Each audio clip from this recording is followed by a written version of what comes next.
my system is so old. It's just like I can hear it every time I open Google Chrome. I hear it take like a deep breath. It can't take the memory hit. The RAM is compromised. It's in too deep. So yeah, I'm talking to Omar about like, do I what kind of computer do I need to do something like what I want to do with this podcast, which is feed in the entire 2 to 3 hour feed, get it to clip it automatically for us, and then that way we can post a bunch of shorts rather than the 4 that StreamYard is now issuing out on average. It used to give us like 30. Oh, is that what's happening right now? Yeah, so we're getting 4 shorts a bit. And so, I'm talking to Omar about like what kind of processor do I need to feed in a 3-hour clip and then have like a model run on top that's going to clip that for us and then format it such that we can post directly to YouTube, because there's what's called an API for it, which means that you can send requests, you can upload just without actually logging in, so you can have a program do it for you. And so yeah, there's the chance we can do that. I just need the machine capable of doing it, because right now I can't use my mouse and Google Chrome at the same time, because that's too taxing for the system. And for That's good. context, like just to feed in a 2-hour video, do even a professional subscription to like ChatGPT or something, that's too big of a file for it to want to process for that cheap. So that's why I'm saying I can have it installed on my machine, just have like a slightly better license. And it really comes down to, is that going to be cheaper than StreamYard like advanced or whatever? So we'll see, because the AI clipping would be better with StreamYard advanced as well, but we'll see. Like to go on the record that I'm wholeheartedly against that. I could just clip them myself. Well, there's advantages to both, Seems but kind yeah, of you silly to can. spend money on. You're more than welcome to. You have the login. It's just a lot of Just work, seems silly to right? spend. It seems silly to spend money on it. To be honest, when there are two of us and one of us has the time, you know. It's So just a lot of work. It's something I would ask you to, and it is something that I would pay something that's worth, like an hour and a half of my time or an hour of my time for what I make for well, the hour. pay me, dude. Fuck that. Don't here. Pay me. I'll drink 2 liters of water while I do it, and then I'll make sure that I piss it out into a really good spot. Like we can reuse that. You know what I Okay. mean? I'm still probably gonna get a new PC, but it's not gonna be like the custom spaceship that Oh, Omar wants well, me the to build. PC should I come. mean, If you can't use Chrome and your mouse at the same time, then you have no business using the computer that you're using. You should get a new one. I take a sincere risk every time I select 1080p to stream with. That's It amazing. is, I love it. yeah. We're taking chances here. That's what this podcast is about. It's about gambling. Worth it. Overload your It CPU, is. folks. Overload it. the Make The it breathe. best Make part it work. about that is you're gonna see us win a lot and you're gonna see us lose a lot and you're gonna be like gambling and we're gonna be like gambling, and then that's And no just matter what what it's gonna happens, you be. will not be able to see my screen, because I will not be able to share it, because my computer will be frozen. That I All guarantee. right, I think I can do this. And you can bet on that. Ha. How's that? Well, were we using Google Docs? Yeah, let's That's I've got the actually, you go ahead and open it up, because Google Drive is extremely taxing on system memory processing. yeah. I figured it would be. Yeah. Um, So yeah, if you want to drive the train here, where did I you? will try. I will be very brave and try to open up a second tab that had my list. But if not, I can from your rankings. I'll piece it together too, like we did last time. What I thought might be a useful exercise. I was talking about like maybe getting down to like ranks. What I think we could do is arrive at tiers together. Well, yeah, that's what I thought we were eventually gonna build towards. as we Yeah. got closer to the season. Yep. Um, right now, I thought rankings made a little more sense just because it kind of got our feet on the ground with this It kind of work, forces you to as exact opposed to ground is just great. yeah. Yeah. Yep. It's just a different ability, like a different attack point for us. Where the fuck is the Yeah, I think drafting prompts you by nature of the game to take worse picks than what you would normally say is the best player at that position available. And that happens because of, week 17 variance. You want to exploit your stack.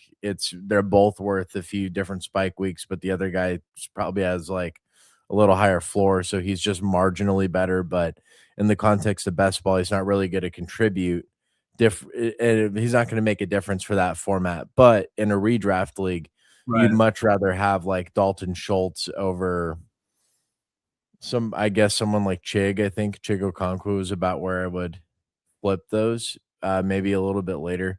Point being there, just like Schultz, I know is gonna get 4 underneath catches for like 30, 40 yards. And if it's a full PPR, I just baked in 7 points at a spot that regularly gets zeros or ones or twos. And then he's always liable to catch a touchdown. So he's way more valuable in a redraft than safe. And so I would rank him higher there than best ball. And so back to the overall point here with the rankings, it really forces you to just say who is the better player at the position and not get lost in the best ball specific stuff that we've been anchored to so far in the show. So I really like this angle, and it's redraft is something we're going to be talking about a lot more as the regular season approaches. Looks like Goo died as well. So um, how do I fill the time for an audience of 0 people? It's really difficult to think of all the ways to entertain the multitudes. Um, but I will settle for 6 minutes of cat screeches.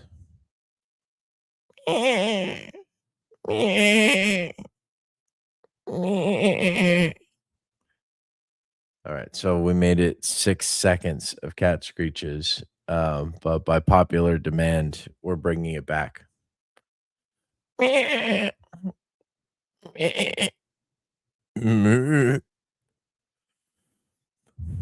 We got a little impromptu with the cat screeches. Again, by popular demand, studio wanted us to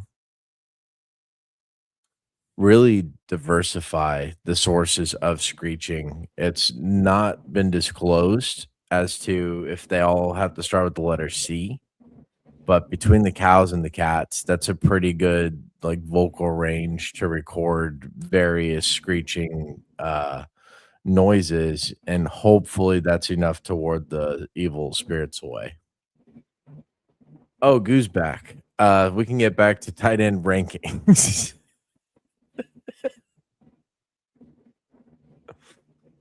I'm not sure I want to follow whatever it was you were talking about because I disagree with basically 99% of everything you say.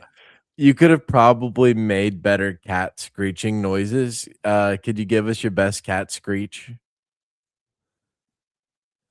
No,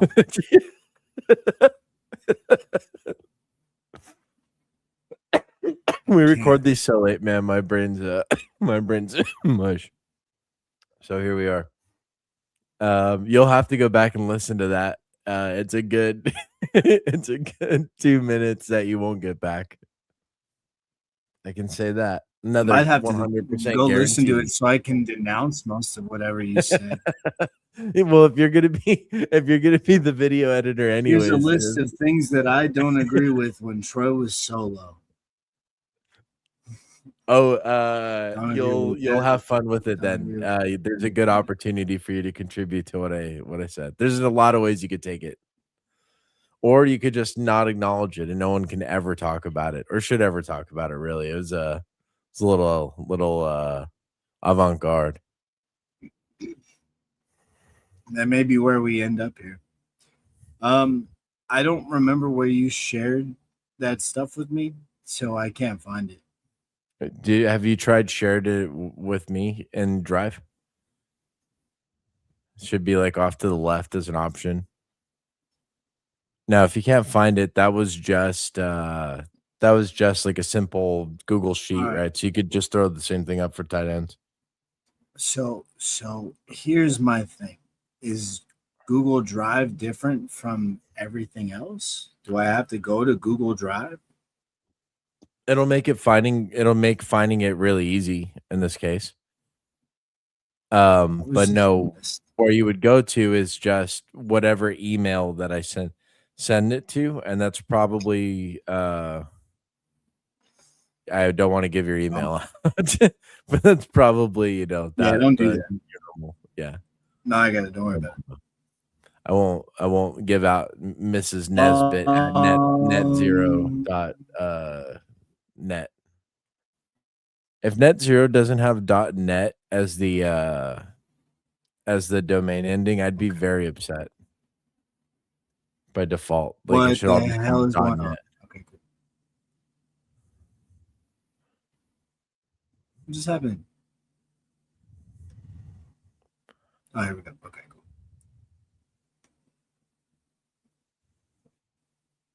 Can everybody see me?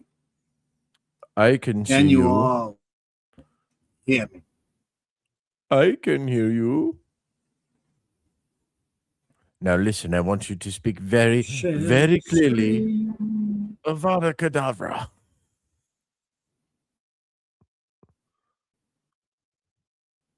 It actually looked like he was having that cast on him again with all Is the green not how flame. that scene goes.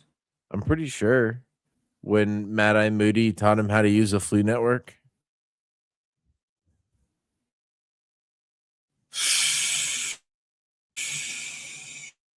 Diagonally.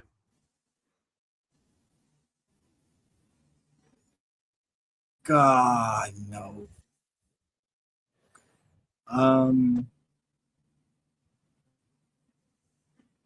No, we need. Hey, that looks like a thing.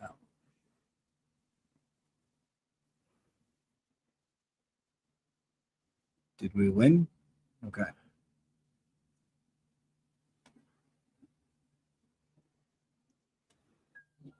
Your rankings are so crazy, still in hindsight. The Jackson Dart at 28, the Kyler 24.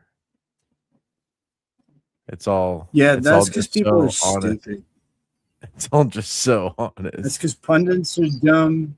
That's because everybody loves to be like, oh, new person and this and that, blah, blah, blah. Watch the fucking film. They're not good. It's not going to be good. There's no reason to believe in it. It's bad. I feel like Jackson Right. Dart's not going to That being fall. said, Yeah, let's do it. that being said, we're going to jump right into tight ends. Looks like Troy wanted to 20 through 1, Troy, we're doing. Yeah, we can do 1 through 20 if you want. Did you want to go through 30 overall? I mean, I made 30, but yeah, let's do 30. 30 is good. we do 20. So bear in mind, quarterbacks, there was a lot of natural, like we had to talk about a lot of other stuff because quarterbacks influence so much and are influenced by so much. Tight end analysis should be a lot quicker.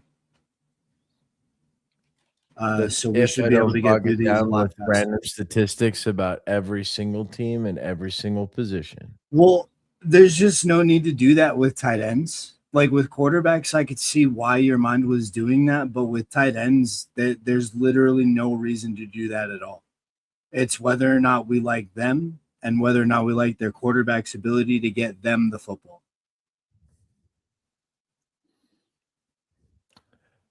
And that is exactly how I made my list. All right. You ready? Yep. Let's do number it. 30. You got number 30. I got number 30.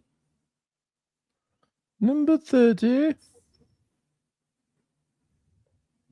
Number 30. We got Dawson Knox. Canucks. Yeah. That's my number 30. I wonder because there's not a whole lot to say about the Bills tight end too. Though he may be in a battle with Jackson Hawes, who seems to be Damn. more engaged I knew this this was going to be a offseason so problem. far. All Dark mode or something right. Every bit of internet in my life sucks right now. is also precious. All right, let me try on my side. This is every bit of internet. Right now, I don't know if you can tell, but I'm frozen. Like my face is frozen. Hey, cold? Just kidding. You are frozen. All right, stop sharing your screen if you haven't already. Or I'll try to drive.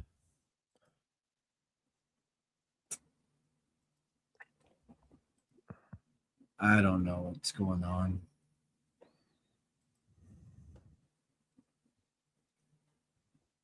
All right. Doesn't really matter, but different spreadsheet here. Just getting it set up.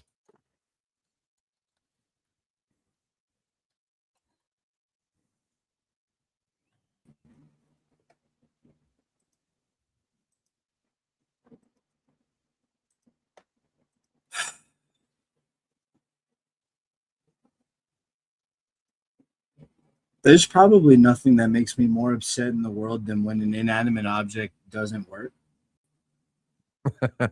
Yeah. Like Yeah, this thing does like it was designed specifically to do this task, and then it doesn't do it. Ugh, all right. yeah, frustrating, man. Um, Like just be sentient so I can forgive it or whatever. Fuck off.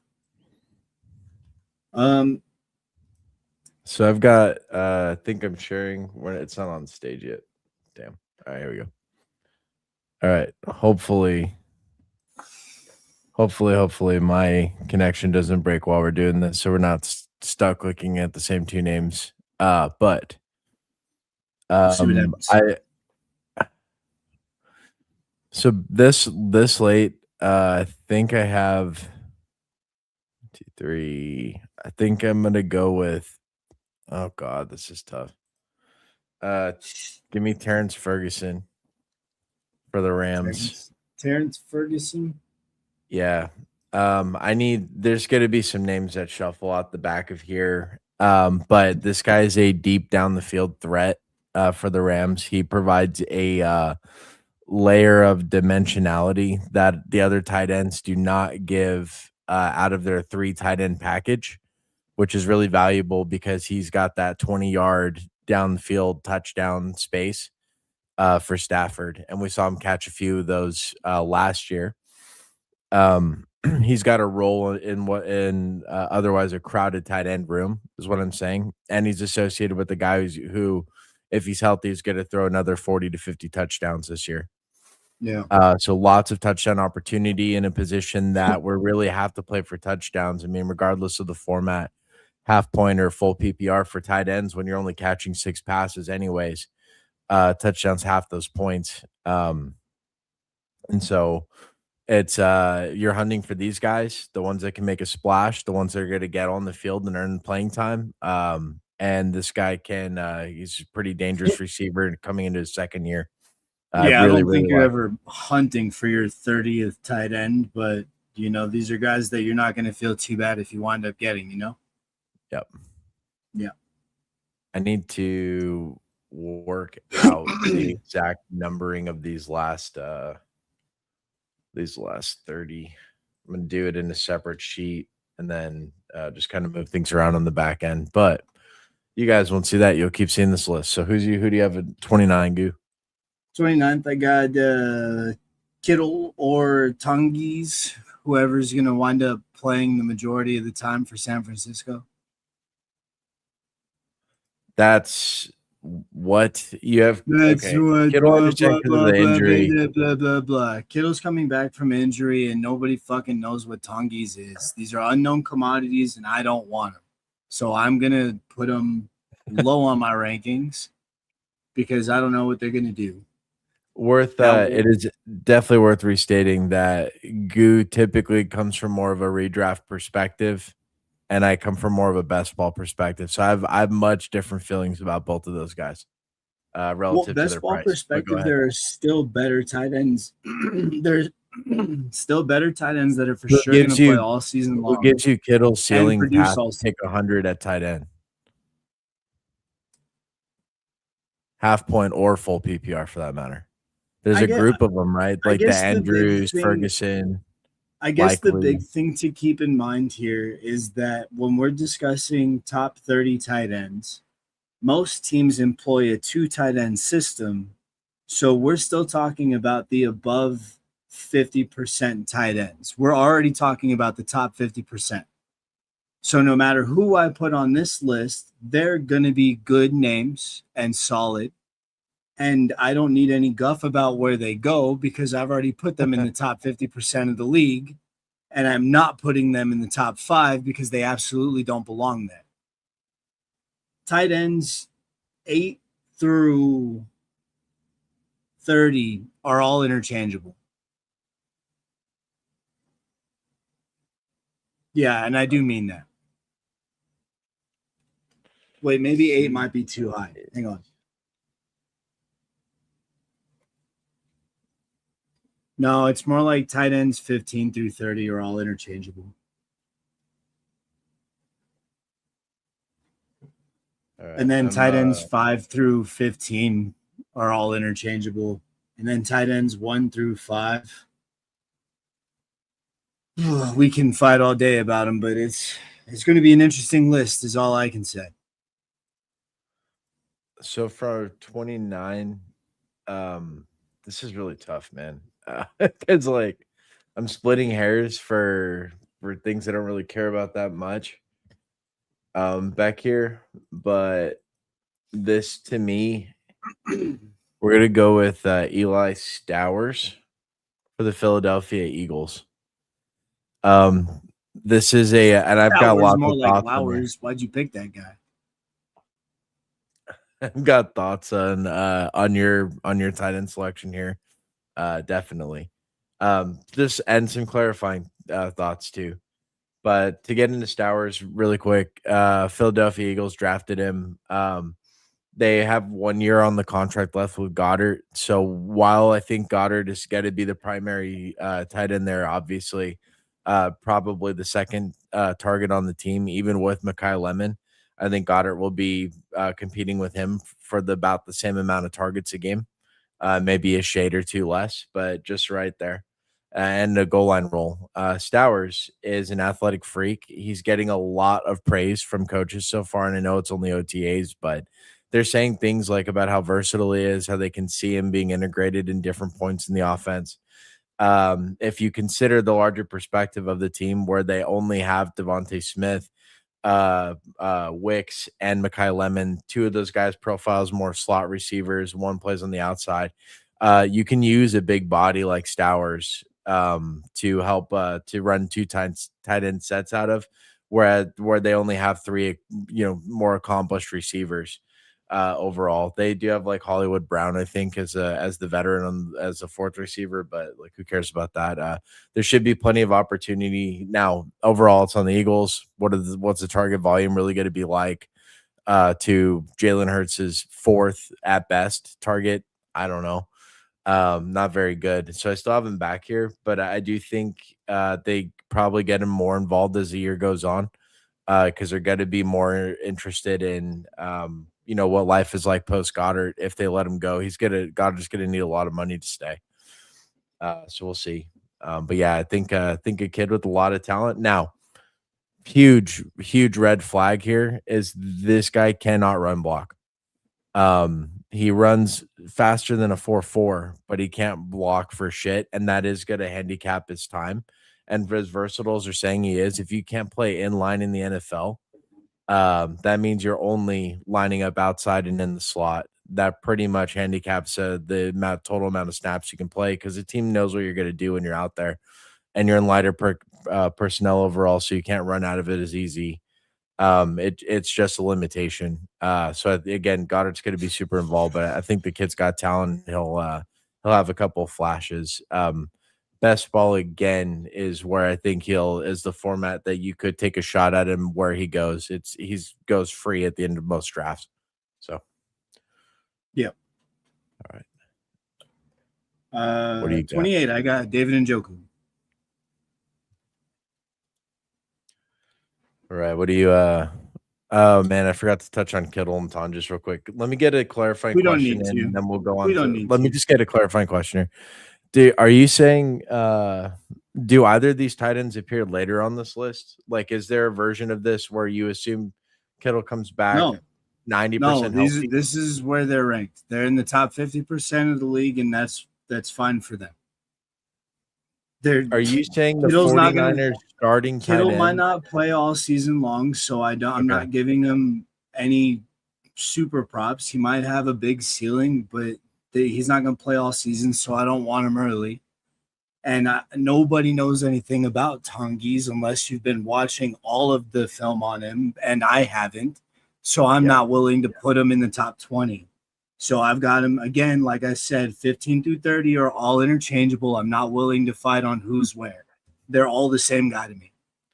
I'm not trying to nitpick your rankings either. What I guess I'm more surprised at is you have you're not There's just no confidence in you're them just to play all season and be productive all season long. I don't have that confidence in San Francisco right now. I don't know why people do, but I certainly don't. Gotcha. All right. And as a result, Kittle's at the back of my rankings. So what would you say about Njoku then? He's just tight end 2 for the Chargers. There'll be some opportunity for him. He's going to be good. Okay.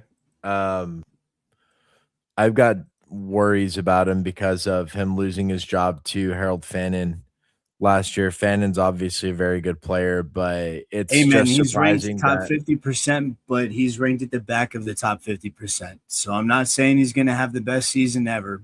I'm saying he's going to have the 28th best season fantasy-wise. So that is concerning because he's only going to score maybe 100 points, 105 points. But he'll score 105 points at the tight end 2 position. So you can get him for a couple weeks, stream him here and there, and he'll be fine.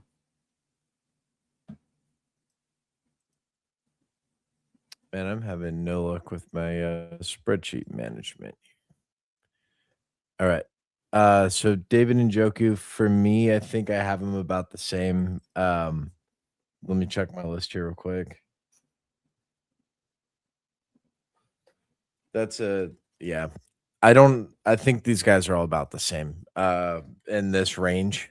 David Njoku in particular, I am a little more excited about in sentiment, but I think rankings I end up about the same here. I think that going to play for Mike McDaniel and seeing the success that someone like Johnny Smith had is, inspiring. It's encouraging. Yeah. And the fact that it's a second-year tight end, Aronde Gadsden, who he'd flashed last year. He flashed legit athleticism, good in the pass game, can block. He's going to be on the field. I'm sure we'll both be talking about Gadsden a little later on, so don't harp on too much about him. But it's very relevant for Njoku here, right? Because it's the same kind of question with Stowers. That's why I mentioned that was the first, tick off my board was tight end 2 for the Chargers. So we said opportunities, but how many opportunities? And we know we're going to be talking about Gadsden later on. I feel like Njoku can spike a little bit. I'm a little more excited about his ability to do that than I think you are, but I share the same concerns about volume. And overall, it's not. I mean, he's like a streamer at best in redraft. So for now, there is there are several scenarios where Njoku becomes, a stud this year. Yeah. But for now, being realistic, 28's safe. Hang on, Yep. I need a second. Yep.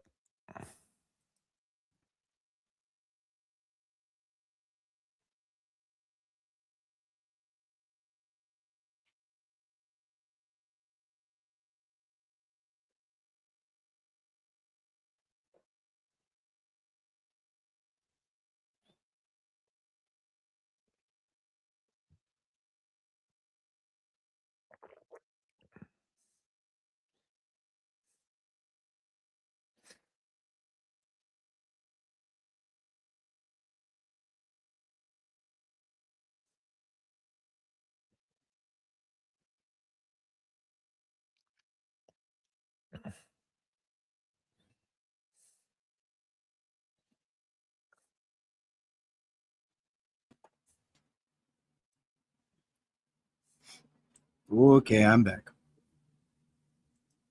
From outer space.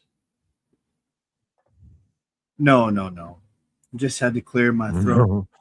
in some Stop disgusting ways. singing. In some disgusting ways. All right. 27. I got Ingram out of Denver. Oh no, you have him ranked. I mean, what how do you feel about him? He's comfortable and he's in an offense that is going to throw the ball a decent amount. He's not really a running back I'm comfortable with in that system. He's not really a receiver I'm super comfortable with in that system, but I know the quarterback's going to have to throw it somewhere. So I feel like the tight ends are probably going to be benefactors of that. Specifically Ingram, because he has been there, done that in the NFL. He is a little older, but can still get the job done, still catch the ball pretty nicely. Never But been a you're super older. slack in the run game, but he's also never been super great. But he'll be on the field enough times for me to believe that he'll finish 27th.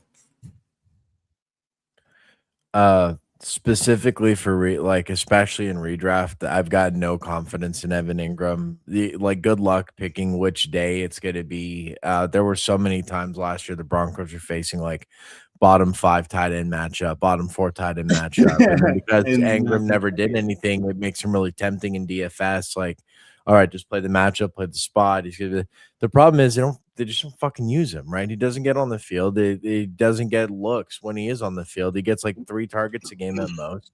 I've seen It's him break actually like really weird for Sean Payton offense not to attack the tight end. You know what I mean? well, Like that it's just odd. tells me what they think of him. And they took a tight end in the draft this year. They actually took a really good pass catching tight end, Justin Jolly, he's shown a lot of talent in college for receiving specifically. A guy who can easily start to carve into some playing time. There's almost no competition in this tight end room. It has Adam Troutman, who is a Sean Payton favorite, and then Nate Atkins, who will catch 3 touchdowns inexplicably next season. And it will be when you thought it was supposed to be Ingram's day. And Troutman will do the same thing too. He's still involved. So this whole tight end room, I don't even have anybody ranked here. Not This feeling is him. just a situation I'm staying away from for all the Okay. reasons you started with, right? The pass game, it's not obvious who's going to be, even with someone like Waddle on the team, you still don't really trust it I that have no anybody can confidence in consolidate. any of Denver's skill players at all. But Yep. we'll get to them on receiver day. But yeah, I've got Yep. just no confidence in any of them. Yeah. Whereas I do have some confidence in Evan Ingram, and I feel like maybe my cosmic energy will bleed into Bo Nix's psyche, and he might be a little bit more comfortable with him this season as well. We'll see.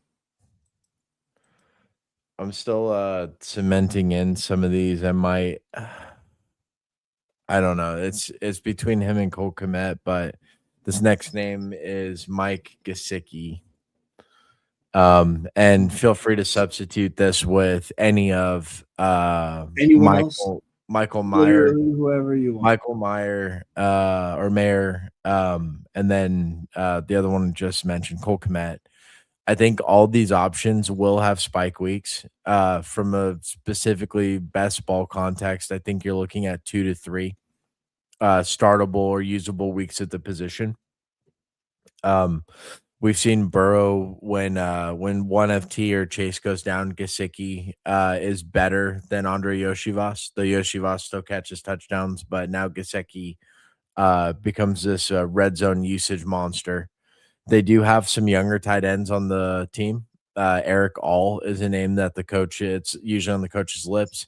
A guy that was supposed to be involved last year, but he got hurt, so he could carve into some of Gesicki's role. But when it comes down to it, Gesicki's just a big body with a good quarterback who can flash in the red zone, and that's what we're playing for at this stage. So while I go him, I think all of that's equally as true for Komet, and any of these guys back here. So do Just you take want the to same. just put for your next three rankings Cole Komet, Mike Gesicki, and then whoever that third name was? No, there are other situations. I guess what I'm saying is just the second tight end, that the talented second tight end is a spot worth just kind of mentioning, I guess. Gotcha. 26.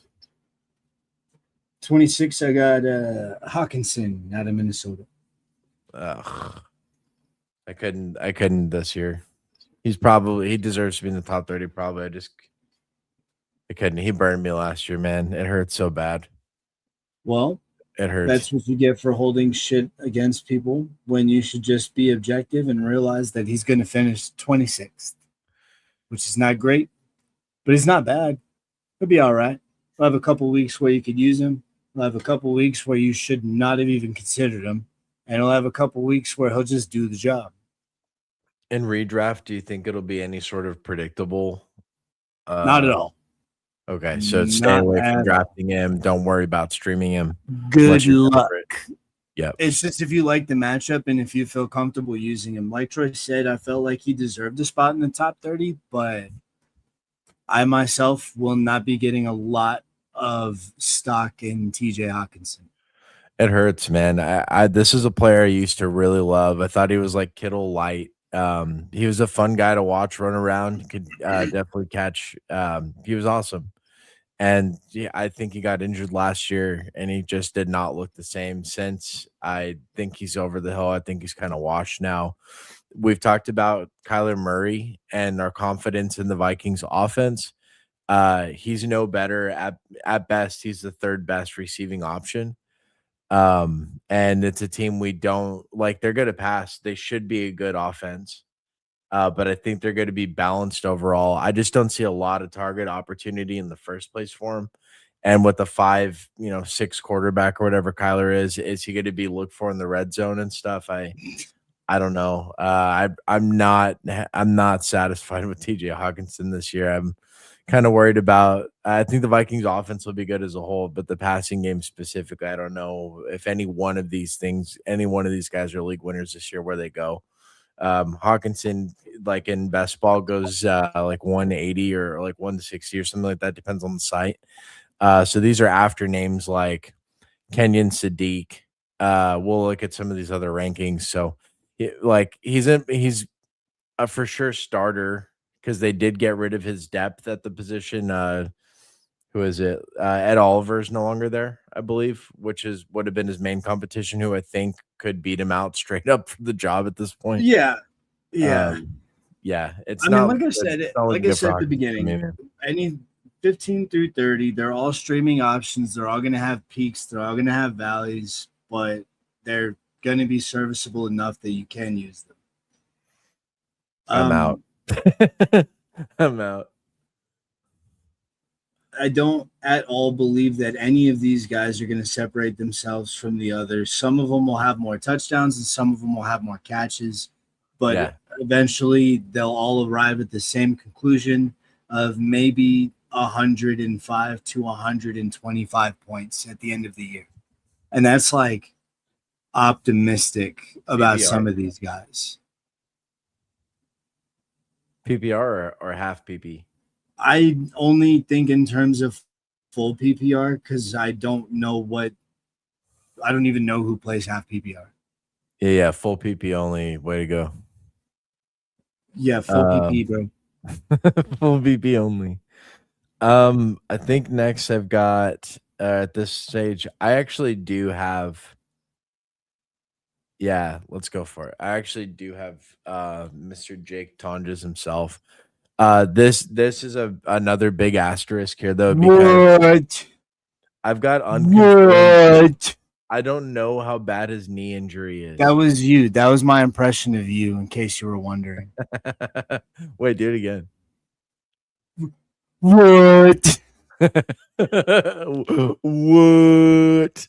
Another year older, another step I think slower. No. I think I'm nailing it actually. What? Another year older, another step slower. What? Another year older, another step slower. But What? Jake Tongas is not old or slow. He's an unknown commodity.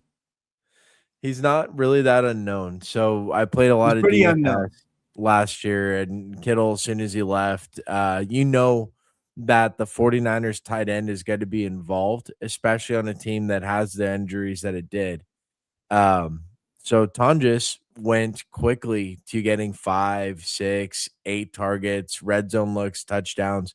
He was not George Kittle, but that's because George Kittle, when he's healthy, is a top 3 tight end. He was, on the other hand, a top 10 tight end regularly for both PPR and half PPR because of the red zone threats. Like DFS context, showdown, all that kind of stuff. He was a steal. Like he's $3,000 and would get you 5 to 8 catches, 40 to 60 yards, and 1 to 2 touchdowns. Okay. He was So he awesome. might be a bit of an underrated factor He's down kind here of for you to then. me, the 49ers tight end situation is like Dallas's, where you just know that whoever the starter is has got to be involved just by virtue of how the quarterback plays. He But the uses the starter's full so field. much better than the backups. It's crazy.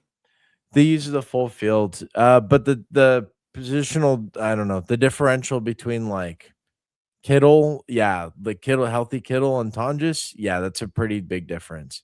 But the difference to me between like Ferguson and Schoonman, Be careful or with your next few words what because you Trig's didn't gonna be, even give that guy the right name. or what Trig's Shoemaker. gonna be.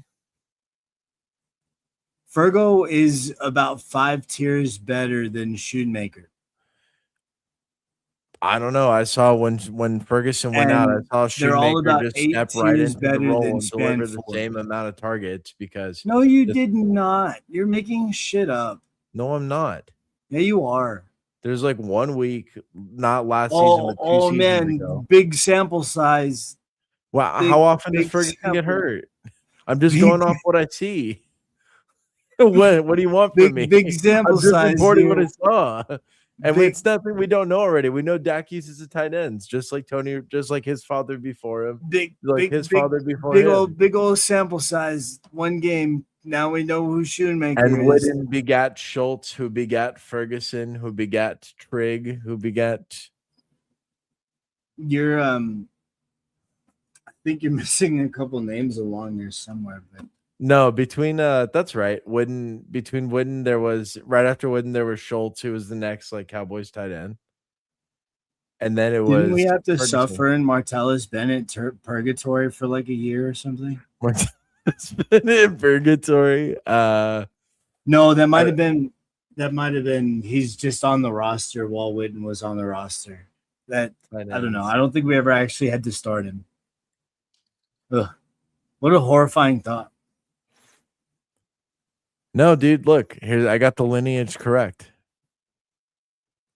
Was it Witten straight to Schultz? It was when Wooden got injured. I think it was Martellus Bennett, but yeah, it was Wooden straight to Schultz. Good, good. 2019 and 2020, and then Ferguson came in right after. I think Ferguson was Yeah. on the team while Schultz was there, and he like took over a bit.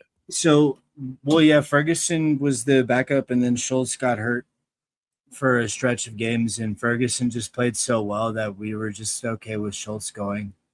Plus, he Yeah. got a bag from Houston. That dude Hey, got Josh paid. Swaim. Do you remember Jeff Swaim? I do remember Joff Swain. Jeff Swaim, however you pronounce it. I mean, it was like Geoff. So Jeff. I'm gonna say Joff.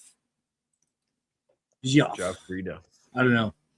But speaking of tight ends, as we were, As we I were. got 25 Isaiah Likely from the Giants. No, dude, what? What? What? 25 at the starting tight end for What? the New York Giants? What? What? What? What? What? No. I said what, and the what? He's a streaming option at best. There is no week to week value for Isaiah Likely, but there is more week to week value than Hawkinson, Ingram, and Joku, Kittle, Tungis, or Dalton, not Dawson Knox. But he's not going to be in the top 20. Not even going to be in the top 26, 24. He'll be in the top 25, though. What if I told you Malik Neighbors didn't play till week 6 and really I'd didn't say step in? Malachi Fields is going to take all those targets, guy. They played 2 different receiver roles. Like Neighbors could be the It main doesn't outlet need to guy. be the That's fine. same role for the target share to be absorbed.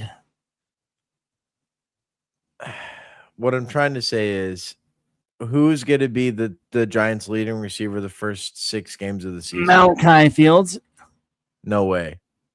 Maybe even Malachi Fields. Are you doing an impression of me doing an impression of you? No.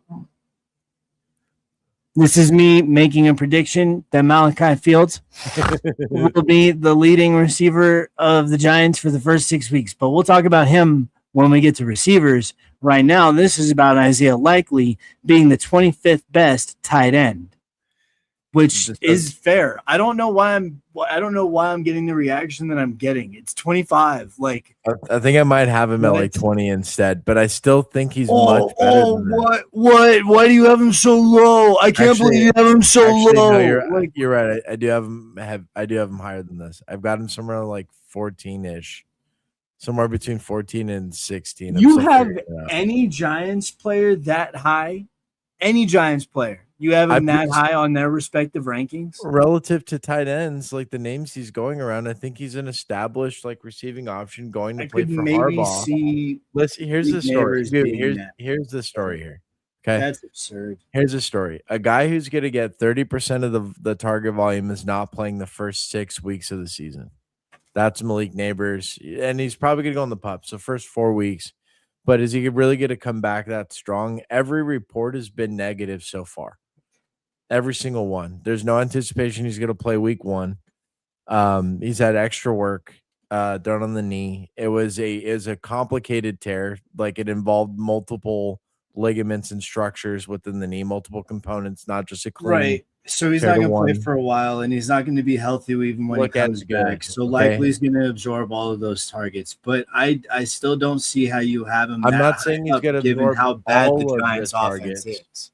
I'm not going to say he's right. Let me so it's the Giants' offense that I don't get that you seem to believe in. I don't get why you believe in the offense of the New York coordinator Giants. Matt Nagy. What I do believe in is Harbaugh coming in, removed from the Ravens situation and getting a guy that he has said year in, year out. The offense didn't look very good in Baltimore the last couple seasons, I'd like to point out. Well, no, but Lamar was injured last year, and when he has been healthy and likely has been healthy, they've been stellar together, and that's eclipsing into Mark Andrews' workload. But Jackson Dart is not Lamar Jackson. Absolutely not, but Lamar hasn't been Lamar either, and likely still finds a way to shine at tight end. And keep in mind what I'm saying is 4 tight ends. I think he's going to be more of a. I think he's going to be on the safer end and has a little more chance at spikes. Because all of this is in the context of likely playing in the shadow, not the shadow, but the real other mouth to feed, which is Andrews at the same position. Harbaugh's already said he wants to go with heavier packages, run the ball more, really establish it. So they're going to be lining up in 1-2 tight end sets a lot. We'll see what it looks like.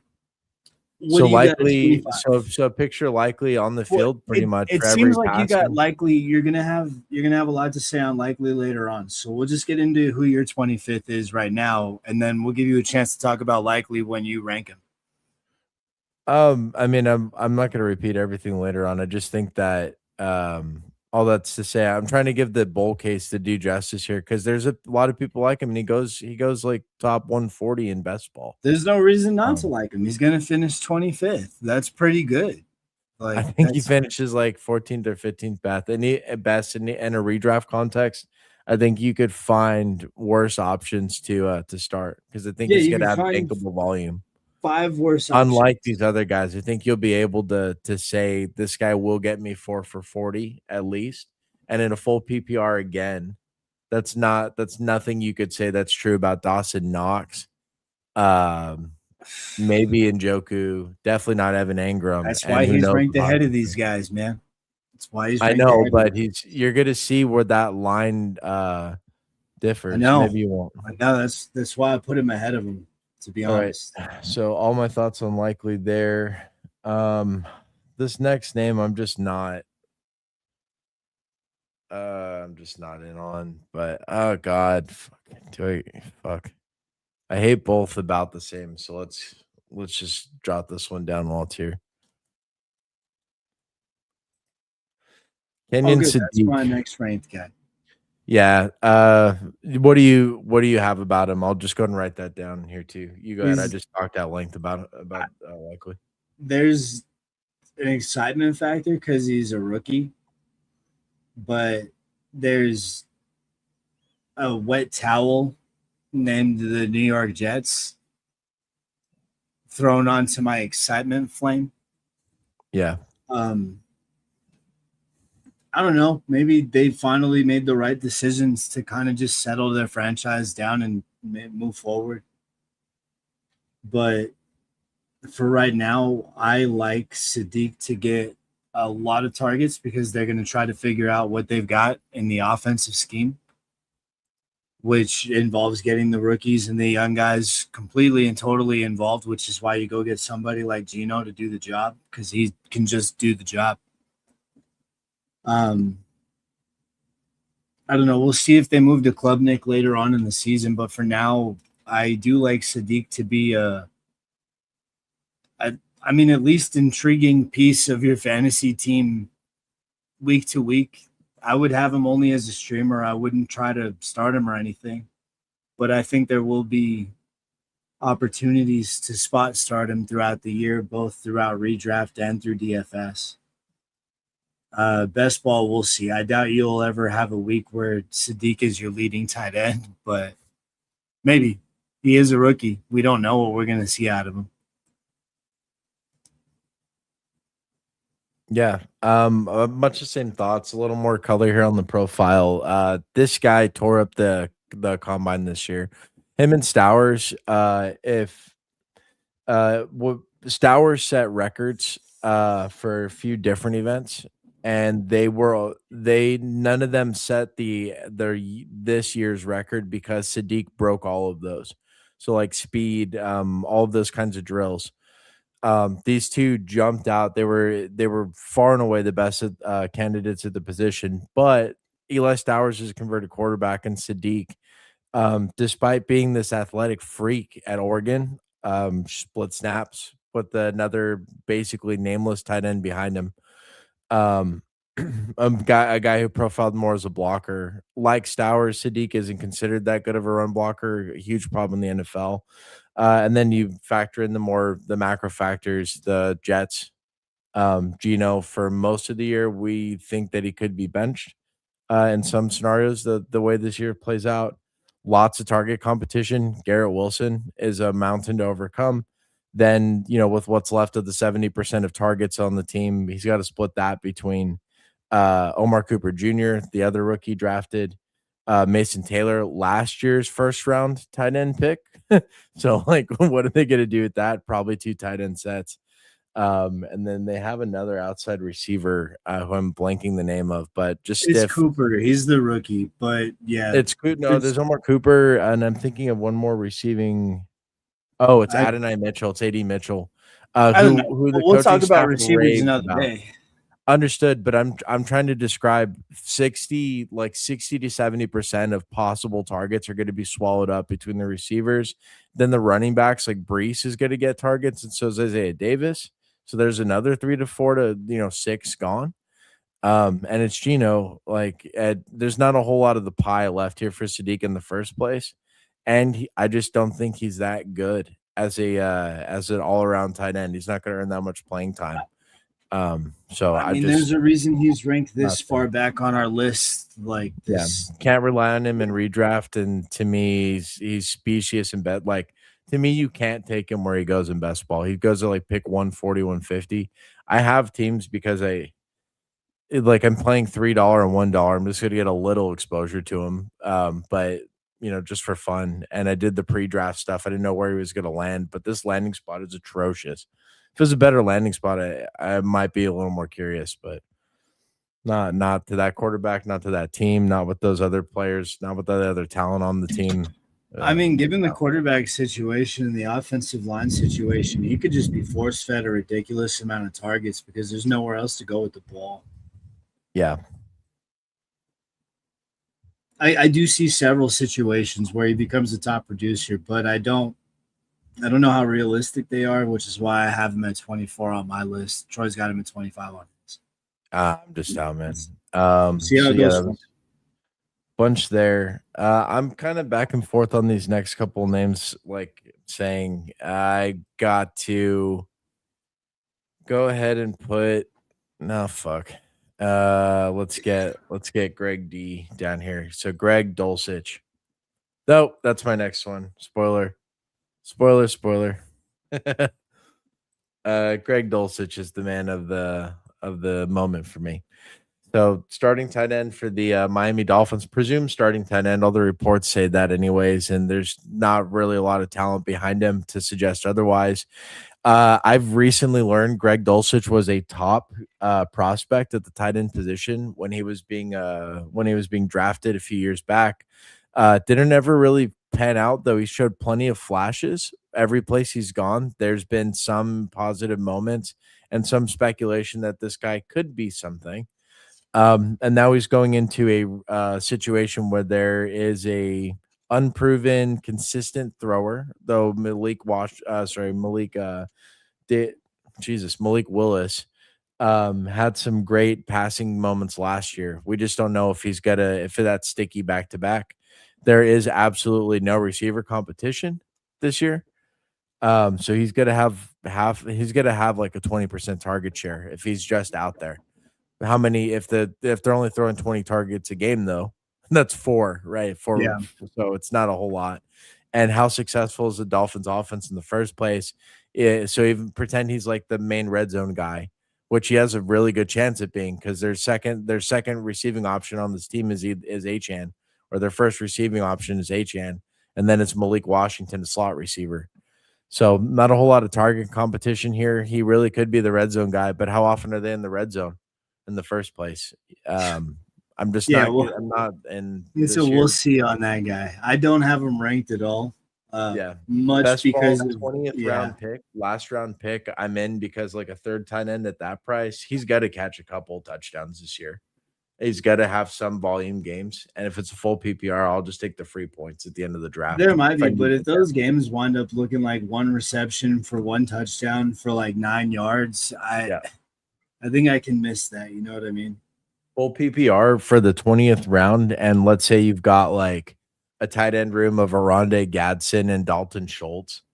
I'll just take the random spikes. Now maybe like Gesicki, you'd prefer Gesicki, Mayer, or one of those guys instead. But yeah, you don't have them right. So clearly you're on you prefer like Dawson Knox's 2 catches, 12 yards and a touchdown over Dulcich's one for 8 and a touchdown. Yeah, because it's 4 more yards, and possibly that other one's a touchdown too. Yeah, and Kincaid's got the injury risk there too. We didn't talk about contingency upside for these guys. It's kind of ridiculous in the NFL, but now there's a legit handcuffed tight end to insane. Some teams is a handcuffed tight end for sure. On some teams like Dallas, you want the handcuffed tight end, but I don't have them ranked because you don't want Schoonmaker on your team. But if Fergo goes down, you want to go rush to waivers and pick him up. Yep. Would be one of the best ads of the week, especially like later on in the season where you can't find anything out there. Easy, yeah. All right. So, you have any thoughts on Greg Dulcich particularly? So who's that? Dulcich, ranked for you? I don't have him on my list because he plays for the offense that he plays for, and I got no confidence in that team. We just talked about it. The for a tight end, the stat line could wind up 1 for 8 yards. Yeah. And that's terrifying. I don't want any part of that. Yep. I can see it. But we got that 23rd ranked now. Let's I do got it. Strange out of Jacksonville. Okay. And everybody knows that when you go get some Strange in Jacksonville, you have a good time. You end up cutting your hair and seeking a new identity after the Hey, fact. sometimes. But you had fun, though. So much fun that you go and draft 2 tight ends in this year's draft. Because you don't know that was which their strange experience. it's They really loved it. strange. It's strange, is what it is. Strange. I bet they drafted him specifically so they can make that pun. Yeah, I bet everybody thought that was strange of us, didn't they? We drafted 2 tight ends. That was strange.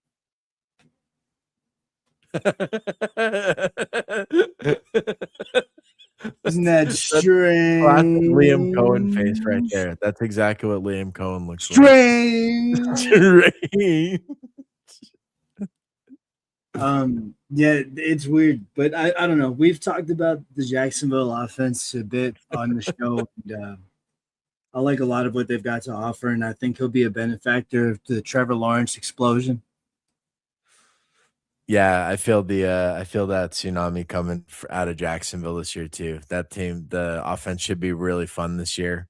Strange should benefit. They're I playing such a weak shit division too, man. They're gonna explode. yeah, that's fair. I got it all. Yeah.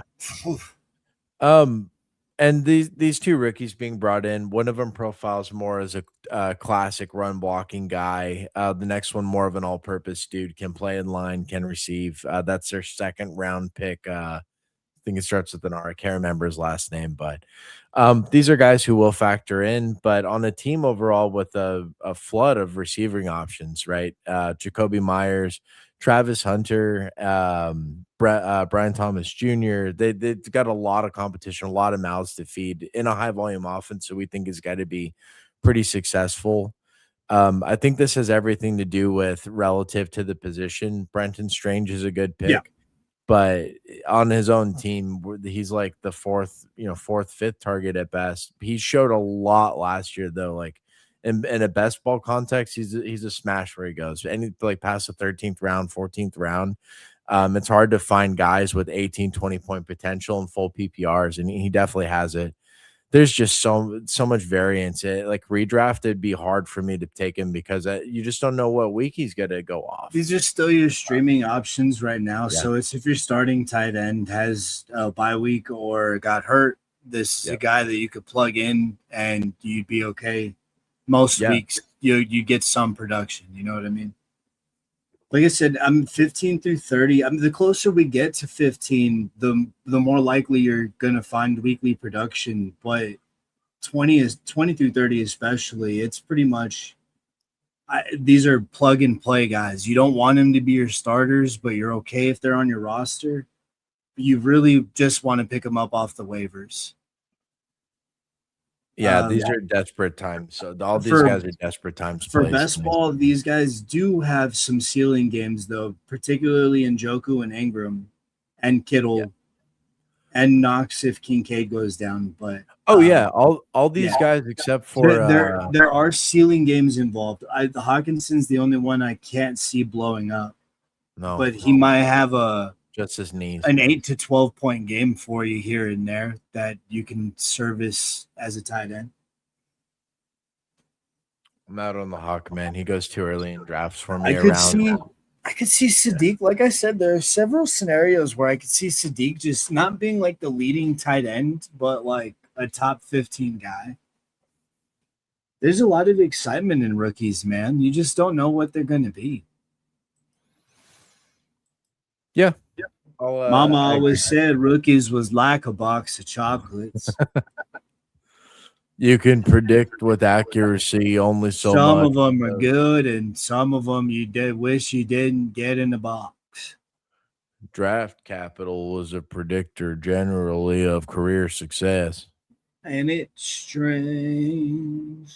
I'll tell you what's Um, strange is Troy picking Firemouth when I was going to pick Firemouth for my 22nd guy. That's damn, strange. did I spell it right? I think I did. Friar Muth. Briar, yeah, just to spell it like it sounds. E before I, except before E again. And then there's an R and then Muth. um, so Pat Fryermuth, he's not on a very good team in my opinion. The roster top to bottom's awesome. It's just we're relying on Aaron Rodgers' arm this year. Rodgers gonna have this ball out in like 2 seconds flat every single pass. What routes could possibly develop? Fryermuth showed absolutely explosions last year. The monster game I think was like a legit 30 pointer on DraftKings. So he's still in the top 30 because he can deliver that upside The play. ceiling exists. Yeah. Yeah, it exists in at least in theory, but I am this season for the Steelers is hanging on by a thread. That literally snapped in 3 snaps, right, for the Jets like 2 seasons ago. Yeah. I am scared for this team. I think they could be very, very dangerous, but because Rodgers is his body is what it is at this point, just who knows? So I'm kind of scared. Target competition at the tight end position. He should see 4 to 6 targets a game. I think he saw less than that. There's no floor here, like guaranteed with him at all. But he does Right. have Darnell Washington on the same team. The 300-pound monster we talked about didn't make the top 30. I'm assuming for either of us. But they just paid him 4 years, 50 million. He profiles more as a run blocker and a red zone threat, but you can get him over. He's like 7 feet tall. You can just throw him the ball anywhere. Again, Fryermuth, like the downfield routes, seam routes, that explosion game where he like beat bad coverage. There was part of like blown coverage in that game. There was also just him dominating 20 yards down the field. And I just don't think those routes developed this year like that. I think everything's gonna go to Pittman curl and a DK slant. Um, and there's going to be slim pickings left for the rest of the team outside of the two running backs who will be like tremendously fed next year.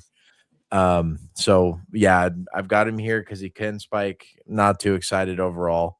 And in a Yeah. redraft, like forget about it. I don't want it either of the Steelers tight ends. This is best ball only where he goes, and only because he goes past pick 200.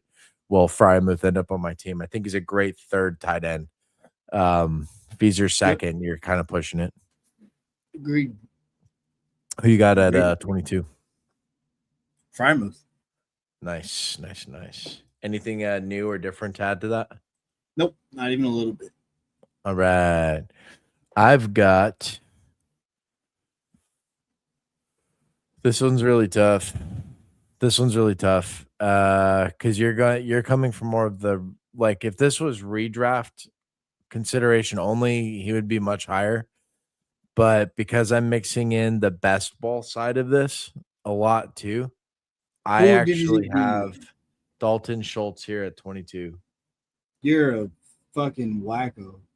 And it's because of the best ball consideration here. Dalton Schultz goes at pick 180, which is phenomenal value for what you can get. But do we see like an actual ceiling with him in a given week ever? The usage for him in the latter half of last year, everything was just underneath because that's all CJ Stroud could deliver on. And I don't know if he had a target beyond 10 yards down the field. And it was all the same, like 4 yard just sit underneath the first zone defender, and be like a safety basket, right? For Well, Stroud, the team's not going to be that interested in throwing anyways that much. They're going to be able to lean into Monty and the defense. I'm worried about the overall volume for the player, though I do believe there's a solid floor. I just don't like his ceiling at all. I think he's going to have a few spikes, like 2 or 3, but by spikes, I really do just mean for like 5 catches, like 60 yards, and maybe 2 touchdowns in a game. And for the most part, he's going to catch a lot of touchdowns and he'll catch a lot of passes. But to me, it's all kind of muted and not spiking in the way that you really need to show up on a best ball roster, especially when you have like three tight ends and you're relying on the outlier performances to get there. He's a good, if you got nobody though, he's a phenomenal like first tight end to have because he's going to have at least that like 8 point, like 7, 8 point floor. Yeah, I've got him ranked a lot higher than you do. That's Well, redraft consideration, I'd much rather have Schultz over and anybody in this back half of the list. I'd much rather have Schultz.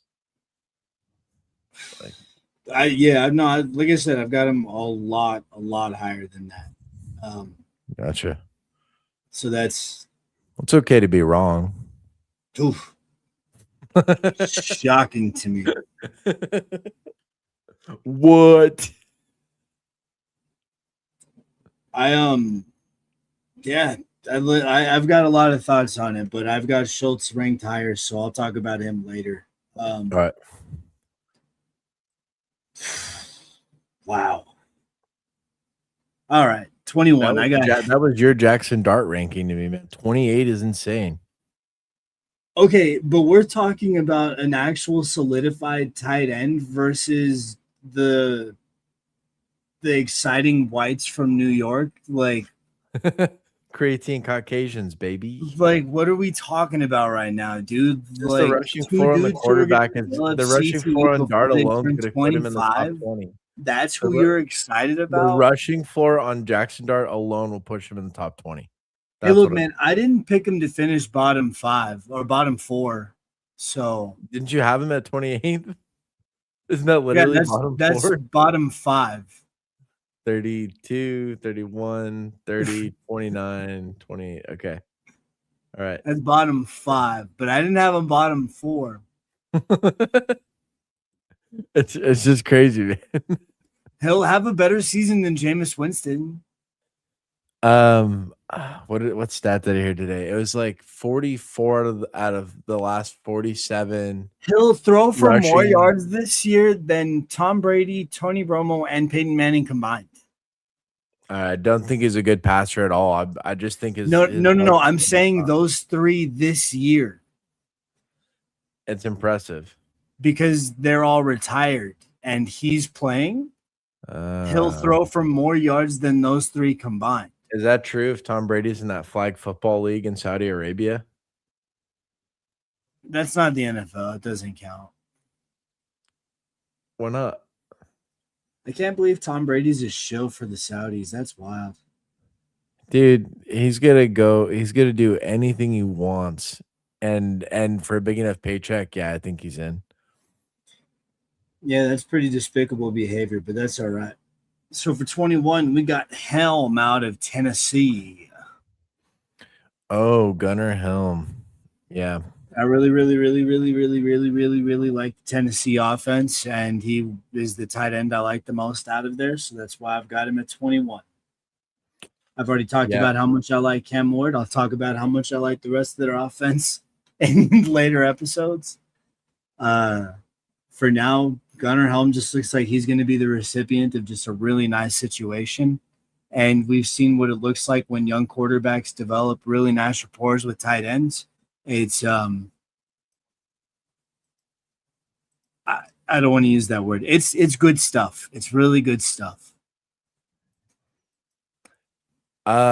This is a complete oversight of mine. I forgot Gunnar Helm existed. He easily will go on this list above a couple of these names. For simplicity's sake, let me go ahead and overwrite Mr. Stowers with Gunnar Helm. But yeah, I think I like the range you have him in. I don't have thoughts on the athlete here. Some real opportunity for week-to-week production there. Yeah. The prospect, Gunnar Helm, the prospect was sought out, not a very high draft capital, but he showed last year. He did a good job backing up Chig. And when Chig wasn't performing, Gunnar was more of a reliable asset. But overall with Ward, last year's offense wasn't that good. And if you think they take a step forward, he should be in the mix to produce as well as Freiermuth, Dulcich, Schultz, any of these guys for sure. I think it's a Yeah. solid spot that you have him in. I don't really have any thoughts to his upside. I don't think there's a whole lot. But I do think that there is a floor most weeks. That's Uh, that's why I've re got him here, because there's yeah, an ability to plug and play and just let it be. Get you redraft. eight I to ten redraft. points I a game. don't. I don't even know if I'd take the chance. Like unless he shows something mid-season. I like today. I can't say he'll ever be a streaming candidate for me. I also wouldn't try to take him. I'd try and find just try and find a more reliable option. Like I'd much rather prefer Schultz, for example, in this range. Well, hey Uh, man, but you there's don't have 20 Schultz other at all in tight this ends range. ahead of him. Yep. 21. Who do I have? I think this is where I'm gonna go. This is tough because you're not assuming health. You're just giving your read of the player. I am not assuming health because of how old he is. I think he's an awesome player and a generally good offense. But I've got Juwan Johnson back here for the New Orleans Saints. What? Do you have him higher? Like a lot higher? Yeah. Yeah, like wait. Yeah, like That's awesome. All where right. he goes is pick like 150, 140 in best ball. So this is So I after actually Mark did take Andrews. that into account too. Yeah. Like his draft placement, where you can find him in the production you can get. Um, it's top end. You're gonna want that. I'm just worried he's gonna get hurt again. They did bring in a Maybe. lot more competition than there existed Mhm. last year, too. By the way, last year it was just Olave, and then they had Devon Vele, who was actually a midseason acquisition from the Broncos. So there was truly nobody fucking throw that ball to last year. And then Juwan Johnson standing there, big, right over the slot. That was money. I had Juwan Johnson in the 20th, 18th round. I probably had him like 30-40% last year. Huge part of my eliminator strategy was that late tight end and Juwan Johnson. I had so many Juwan Johnson Kittle teams last year, and Juwan completely covered for Yeah. Kittle's injury while he was out. And then when I got Kittle back, it was like this late season hammer. It was awesome. Just coming over the top. So I love Juwan Johnson. He's kind of like a brand play for me every year in best ball and stuff. He's someone I draft heavily. So I really like him. I'm just afraid that this year, seeing the injuries we saw last and the increased they brought in legit guys that they have to give the ball. It's not that they can, it's not there's just vague competition. They're gonna have to give Jordan Tyson like 8 targets a game. And that is about what Juwan was getting. And Olave is not going anywhere either. So all of a sudden, a dude who was getting like 20-25% of that market share of targets, if not way more in a given game, considering they didn't have fuck all to throw it to last year, now gets a lot better target competition, better offense, should be throwing it more and more successful in offense in general. I still think he's got a spike. I still think he's going to even have high volume days. I do worry about the injury, the outlook, the longevity because of his age. And from a redraft perspective, again, like good luck knowing when you're going to start. We're going to need to start him because of all those other competitions. It's going to make his performances pretty volatile. And hopefully you're looking at 6 to 8 touchdowns here. But who knows what the other pieces they brought in. Even his backup tight end too, the Oscar Delp. This guy is a very good athlete and a sleeper. And if Juwan Johnson goes down, he's a good enough receiving asset where you could see him take maybe 80% of the target and volume, but could be way more dangerous in the red zone because this kid can block in line, which is something that Juwan Johnson isn't necessarily great at. All that's to say, Delp is going to find himself on the field a lot, even over Juwan Johnson in certain situations. I'm pretty convinced. So I just don't like that whole outlook for Juwan Johnson. But if he's healthy, yeah, he's going to have his ceilings. He's going to have his high volume games. I like the player a lot. It kind of hurts me to put him this far back, to be honest. I think you're flat Not too out wrong bad. for doing it, but yeah. Yeah. Who do you got at 20? Okonkwo. Chig. All right. What are your thoughts I'm not on overall excited about the Washington offense, but yeah. he's pretty good. He'll be consistent. As long as Jaden Daniels is healthy all season long, he shouldn't see any dips in production. I don't see a lot of ceiling.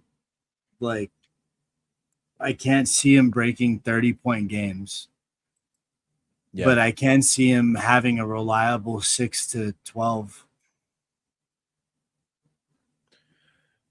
And Yeah. that's good, especially for redraft and for DFS purposes. If you can get a little piece of that involved, it's not bad. Yeah, this is where we're getting into the guys that are you're like, okay, at least a third of the year, a third of these games, we can see them being usable. So I just need to have them on my bench. And if they went off last week, I'm not going to play them this week. But if they That's did shit yeah. for the last 2 So I'm weeks, I'm saying, eager like, to the throw them closer in we get because I to know. 15 on my list, the more likely there's going to be week to week production. But pretty much, we're still in streaming territory. We're still in if your main guy's on a bye week. Like, keep in mind, Yeah, most leagues are what 12 team leagues, right? That's the deepest we usually see. yeah, 12 teamers. You've So got your anybody listening to us, like actually listening to us, and seriously, this time of year though, you could see like a 14 teamer that has like 20 bench spots or something where you're okay, drafting but seventh even round then, dudes. Like, yeah, that's what I'm saying. Even then, we're still talking about your bench tight end.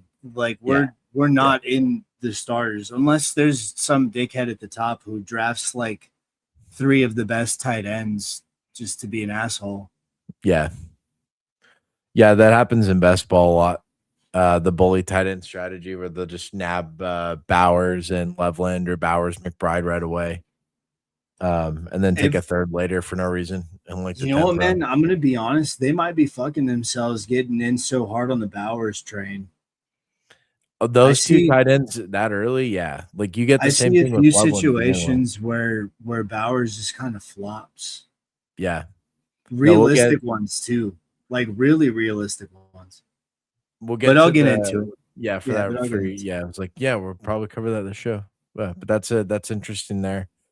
Okay, so this next name, I again, these guys are very, very close. I may agree with you on Chig, but I think I gotta put yeah, you know what? Let's go Chig. Let's go Chig here, and I'll do the next name next time.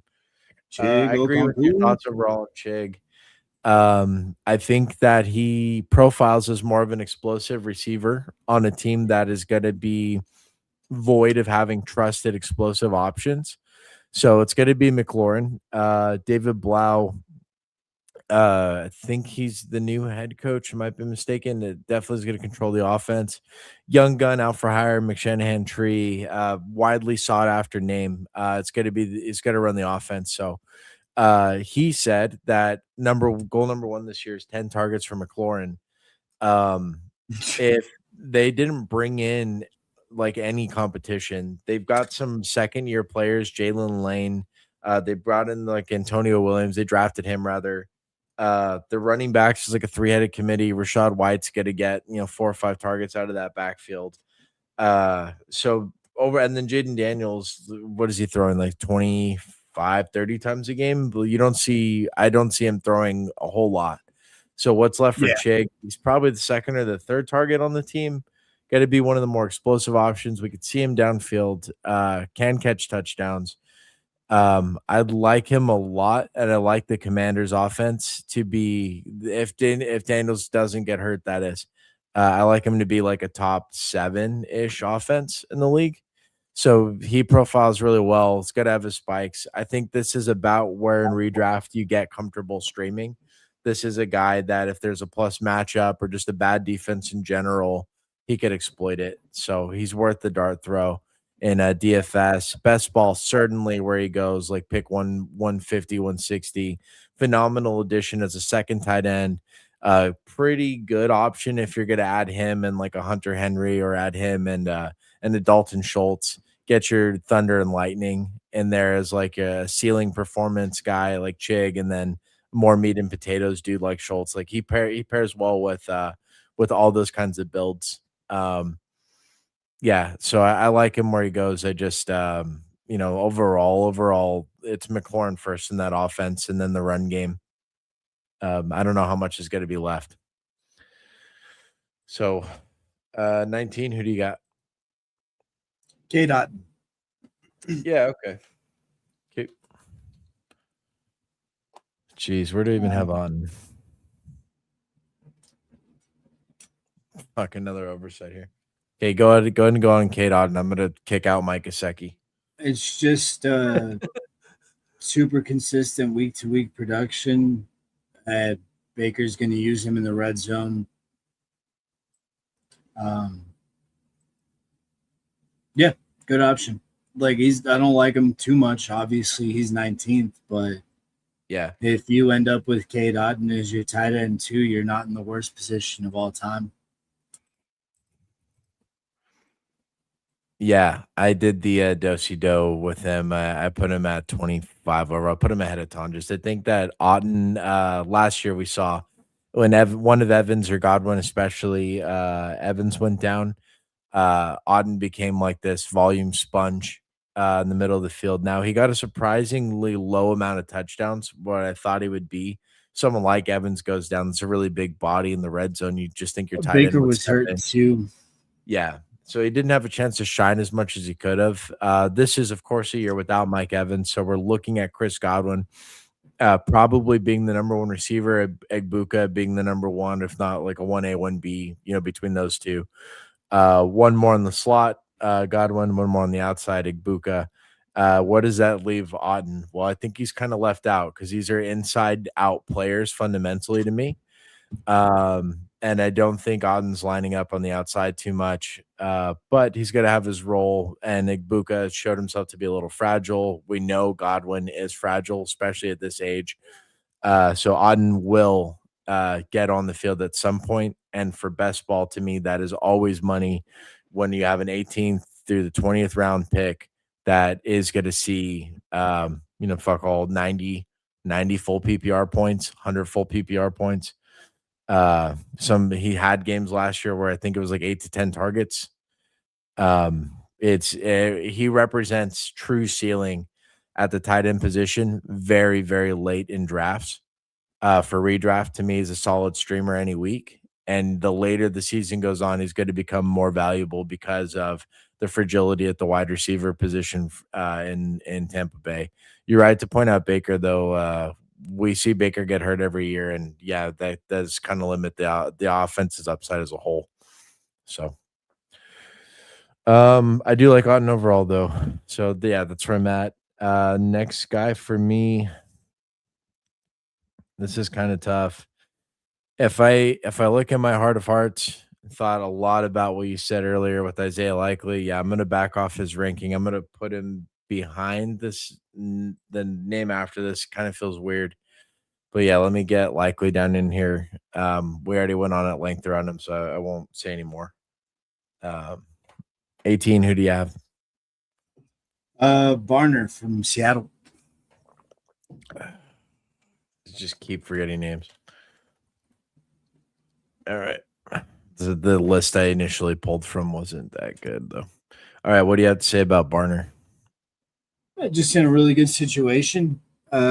Receivers are solid around him, running back solid around him, quarterback solid, offensive line is solid.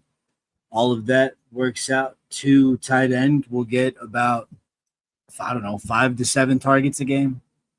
And he's not a slack. He should be able to turn that into about 3 to 7 receptions a game.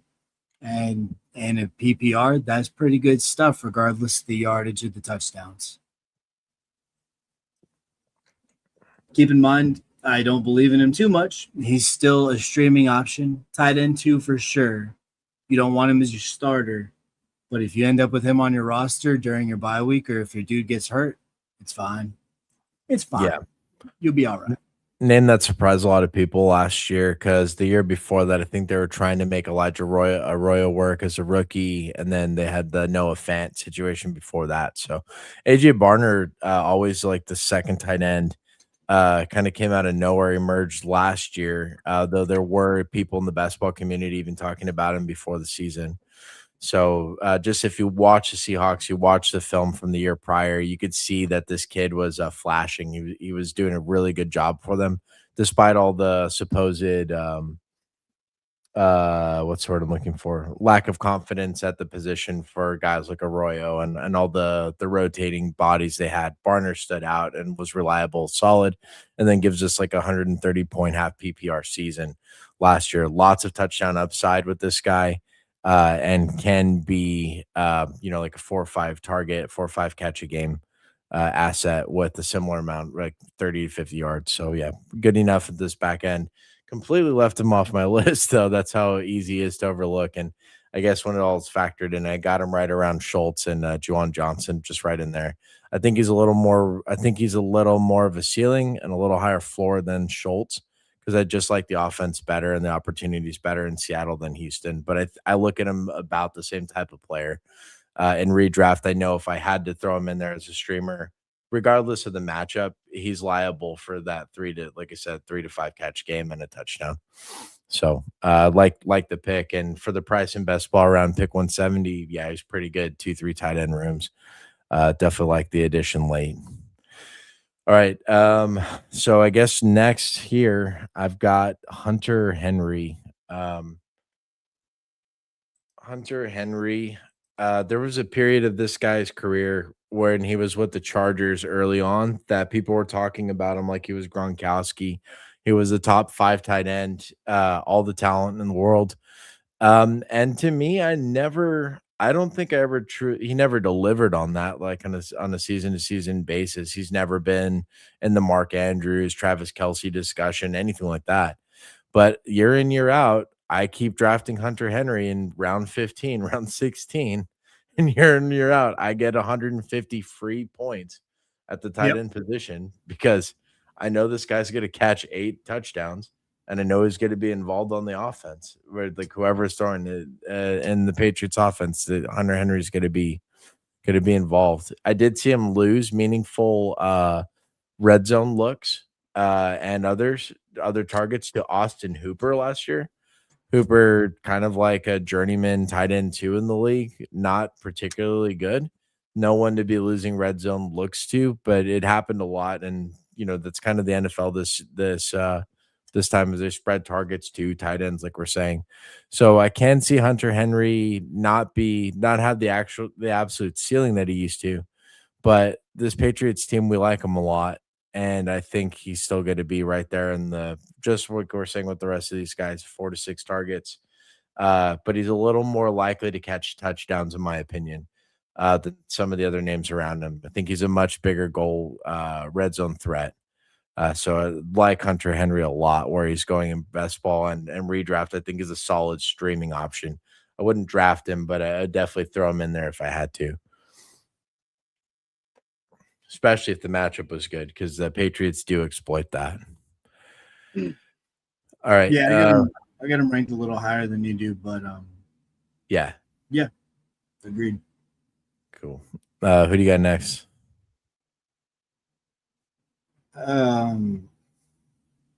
Gadsden out of LA. Okay. What are your thoughts on Gadsden? The same thoughts as Njoku, except he's going to have more week to week production.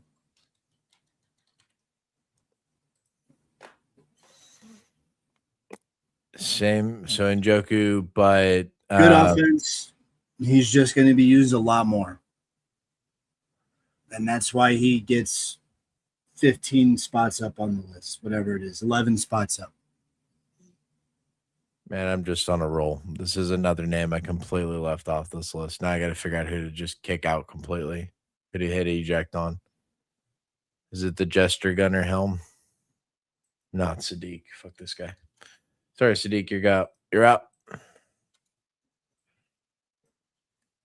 All right. Yeah, Gadsden's around here for me too. I don't know what to make of him, man.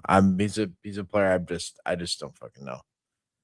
Fully honest. He spiked a lot last year. So he had like I think 2 30-point games. This was early on in the season. Keenan Allen came back at one point, and McConkey started the season hurt last year.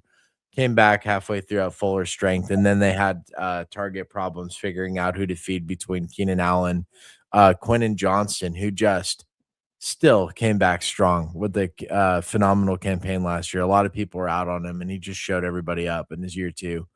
And then of course, McConkey. So like, there's a lot of competition there for Gadsden. Despite him spiking, he did it at a time when there was injury. Are the Chargers receivers getting hurt again? I don't know. Who knows? But for me, that means in redraft, can I start him week to week? Do I draft him? To me, nah. Can I try and stream him? Yeah, I can probably try and stream him, but is it any more predictive than if Njoku's gonna catch a 30-yard touchdown that week instead? It's just hard for me to see. Now, maybe the floor is there, like you're saying. And if that's the case, yeah, like solid streaming option, but I mean, he's still not a tight end one. Like, you don't start getting into tight end ones until you get to the top 12. So all of these guys are just streaming. They're just backups. You don't want them as your starters, but you feel comfortable if your starter got hurt or he's on a bye week. I'm trying to figure out where I'm not projecting him to have a great season. I'm not projecting him to even have a good season. I just like him a little better than Njoku, and I still like him a lot worse than any of the starters. I think for me, he does end up behind like Schultz because I just don't know. I'm not as confident in the floor as you. I'm not as confident the volume's going to be there. I mean, I don't believe in the floor at all. He's not in my top 12. Like, if you're not in my top 12, you have no floor. So what were you saying about floor. You have streaming availability. What were you saying about Njoku Plus? I'm okay with putting you in my lineup specifically if my number one guy gets hurt. Yeah. That's these guys. Anybody 13 to 30 is all streamers. Nobody's a starter. But 15 to 30 is pretty much all streamers, which is we're still in that range right now. There's no starters 15 to 30, so I don't believe in any solidified floor. I believe in maybe there's a couple weeks that they could produce, and you're okay with putting them in there if your starter gets hurt.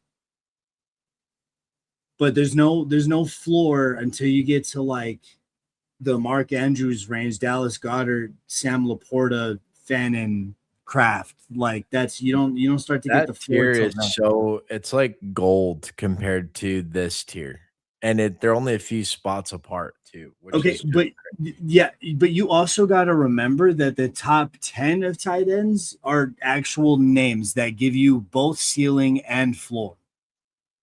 Yeah, again, massive disparity. So they'll give you like in your top 5 tight ends, they'll give you 180 plus a season, which is wide receiver 2 numbers. Yeah, that's like pretty good. We're saying it just massive. You know what I mean? So like these are like, I mean, the numbers are only there for us to just kind of keep this together. For all intents and purposes, this is a range draft, like a ranging. It's not really a ranking. It's 15 through 30 is all this tier. Yeah. 10 through this is all this tier. And blah, blah, blah through blah, blah, blah is all this tier. It's really not like the numbers are only there to keep us in line, like to keep us on target, to keep us on track, to keep us moving. And because it really is above all a tiers draft. Like sure, and I don't really think I've got Gadsden a tier behind where you do. I think that's ultimately what I'm saying there. But fine, but a tier behind where I have him is Pat Freiermuth. The tier that I think the tier break here, and I think it is a good distinction. So between like around tight end 20, I think the tier break is in streaming. If I had to stream and redraft, do I believe more often than not that this guy's going to pan out? And I think to me, I don't have Gadsden with any confidence there. The same way that I don't have Freiermuth, but not the same way that I feel about Henry and Likely and Chig and Juwan for that matter, and Barner and Schultz. Like I think Schultz and Plus, all those guys have your rankings, not mine. I know, but that's what I'm not trying to split.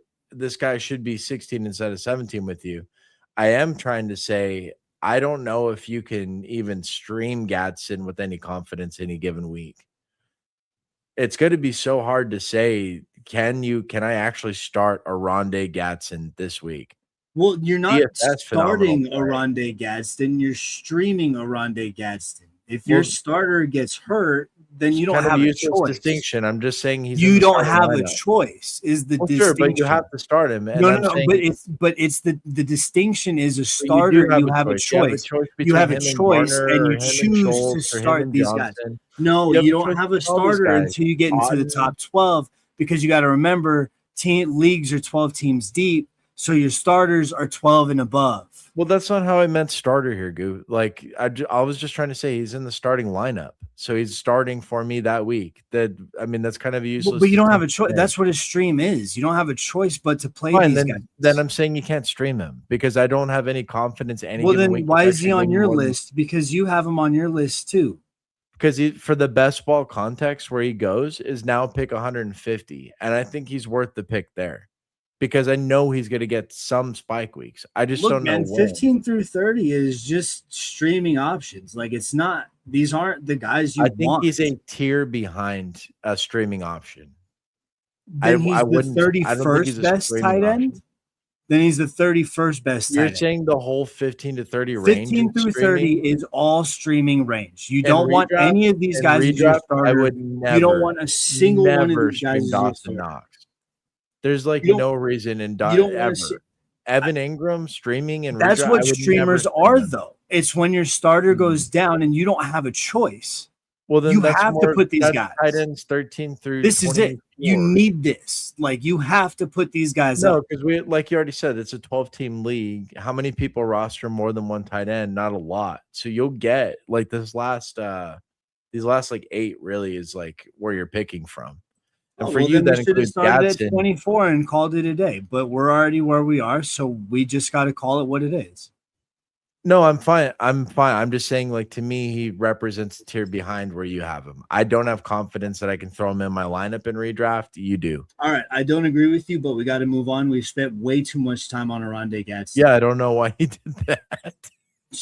Dude, what the next number? Who you got? 16. Who I have? I've got. Who do I have? I think no. This is Brenton Strange. At 17. We already talked about him though, but yeah, I think he's got a little more ceiling and floor than the rest of the guys here. 16. Who do I have? I think it's all the same range, so I agree. But yeah. Yeah, 16, 16, 16, 16, 16, 16. You go first. I got to pick between 2. I got Tucker Kraft. Legit, like wow. 16. I don't want Tucker Kraft as my starter, but I am okay with playing Tucker Kraft if my starter is not there for the week. Is it an injury concern or what? Like, why is I he so far back? No, I just don't want Tucker He was a top Kraft 5 tight end last year when he's healthy. I have no confidence in Tucker top Kraft 5 at all. None. I got none. You can name all the stats or whatever the this or whatever the that. I've got no confidence in Tucker Kraft. And the 15 tight ends I have above him, I have actual confidence in. So I'm not gonna feel bad for placing him where I placed him. I could not disagree more about a tight end spot here. But you put Dalton Schultz at 20, so I'm not gonna hear it. This is miles apart. But no, Matt it's LaFleur, not. Yes, LaFleur said why can the tight end be the number one receiver for us when asked last year who the number one receiver was. Now Watson's probably going to take that. I get it. I get all of it. I took it all into account, and he ended up at 16. That's crazy. That's just crazy. Well, end of season, we'll see who's crazy. I don't think he's going to finish above 16. Injuries and withholding injuries. That's my only concern here. But yeah, let's move on. I am working from a list that doesn't have every single name, and I moved some names around. So I was at less than 30, which made me reintroduce Ferguson, bump everyone back down, and that basically means Brendan Strange is number 16 for me. Let's move on to 15 for you, and then I'll get 15 there. I got Fannin.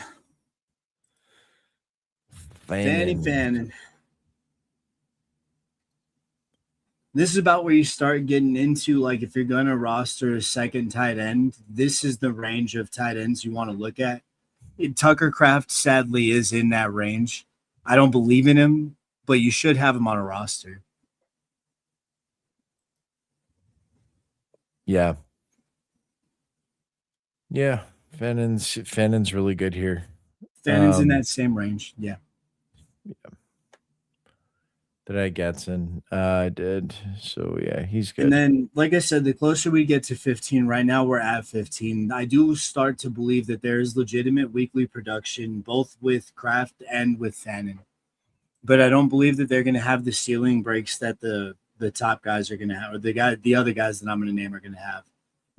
Or I don't believe they're going to have the week to week floor that the other guys will have.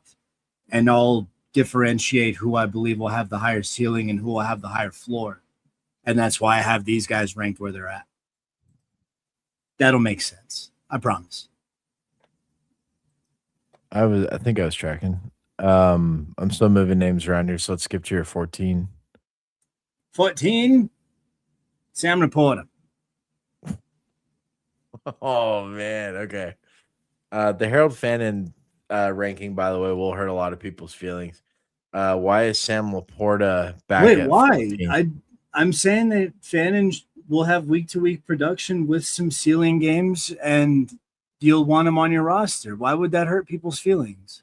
Because so in best ball, for example, where he goes They as want me top to say he's 100, the best tight end in the NFL. Like, he goes ahead of Laporta, ahead of Pitts.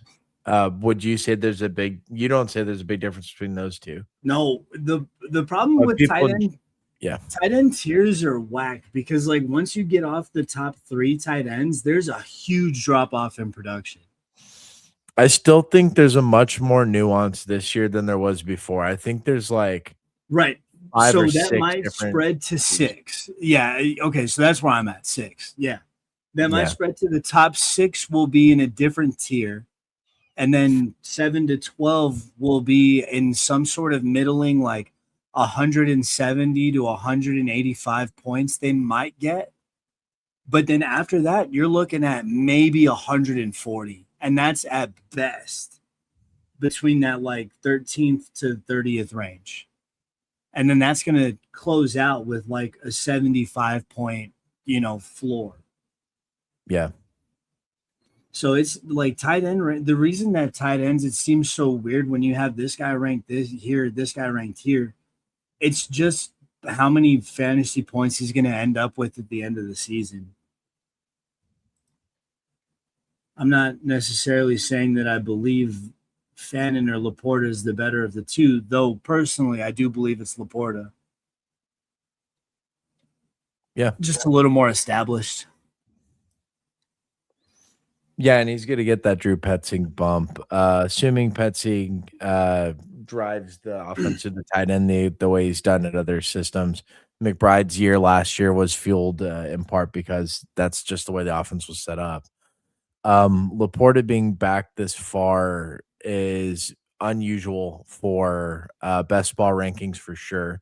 In the overall tier of what you're saying, if you're saying there's not much of a difference between him, Andrews, Goddard, yeah, like these are about the names I would line them up with. That's awesome. You just nailed the next 2 names on my list. Yeah, and I'm about there with they're them. literally I need to back to figure out back. what my Yeah, list it's actually is. Laporta, Goddard, then Andrews. Yeah. Um, yeah, I mean, all these guys are kind of like soup right here. I do think the Fannin call being back this is pretty sharp though, and someone I've been out on where he's been going in best ball. He started at like pick 60 to 70. I might switch Fannin and Kincaid. Kincaid's my 11th ranked. Like I might outright switch them. Yeah. Yeah, I could. But yeah, overall, like I said, that tier itself, I don't think there's going to be much difference in the end of season statistics. Yeah. What will look different though is the week to week production. Like I think Goddard will have less week to week production, but way better ceilings. I think Andrews will have way better week to week production, but way lower ceilings. And I think Kincaid will have way better ceilings, but now I do want to switch him for Fannin now that I'm saying it out loud. Yeah, let's get these I think it'll be a better ceiling, but I do think that Fannin will give you the better week to week production. Did you say it was Andrews then Goddard for you? So Or was it Goddard's the other way? 13, Andrews is 12. Okay. No, Andrews is 12. Goddard's Yeah, 13. yeah. Yep. Yeah. Yep. Okay. And But I've yeah, got so these that range overall, I mean, you could fight with me all day long, and I would probably agree with every iteration you would put up, so long as those names didn't move, like from that number range. yeah. I would let you Uh, put them however you wanted.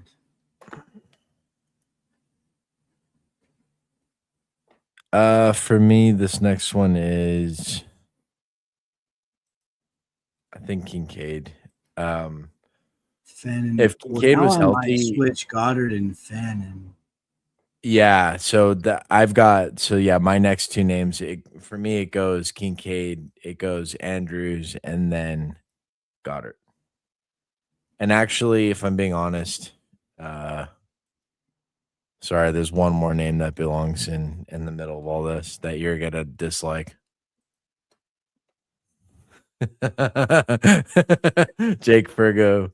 You're not gonna like Okay. where I got him placed. So I'm going specifically off of with Ferguson entirely. His last year's production, he put up 183 fantasy points, and I 12, think that 12 number is going PP. to go up. How do you see it going up? Because I don't. I see Pickens and Lamb pretending they're healthy the whole year. It's got to be down if they're healthy the whole year. See, Lamb was out for some portion of it, which helped drive It's going to Ferguson. go up Okay, how so? because he's awesome. Like, there's no reason for Dak to take away his target share because the other guys are there. It The already the happened last goal, year. the goal of CeeDee Lamb, George Pickens, and Dak Prescott is to win a Super Bowl. It's not to feed egos. It's to win games. And if going to Jake Ferguson produces good results, then the other two are going to shut up about it and let it happen. And Dak shots over the middle of the field, particularly to Jake Ferguson, are elite and lethal and necessary for Dallas to win games. So I firmly believe they're going to keep that as a big part of the game plan, regardless of what these other two nincompoops are talking about on the outside. Ferguson's going to get his. I got him way higher ranked than you do, and it's okay because you still got him in the top starting range. You got him at the end of starting range, so that's fine with me. But I think you're crazy for putting him this far back, especially when you take into account the names that are going to go in front. They're really not that great. Actually, let me. I forgot about old Laporta here. Laporta. Yeah, Laporta I is think that's pretty about right good. for me. Let me let you catch up on these next two names. So who? I'll give my thoughts on Ferguson specifically, but who do you have as the next two? Juwan Johnson. Wow. And then Okay. Dalton Schultz. Wow.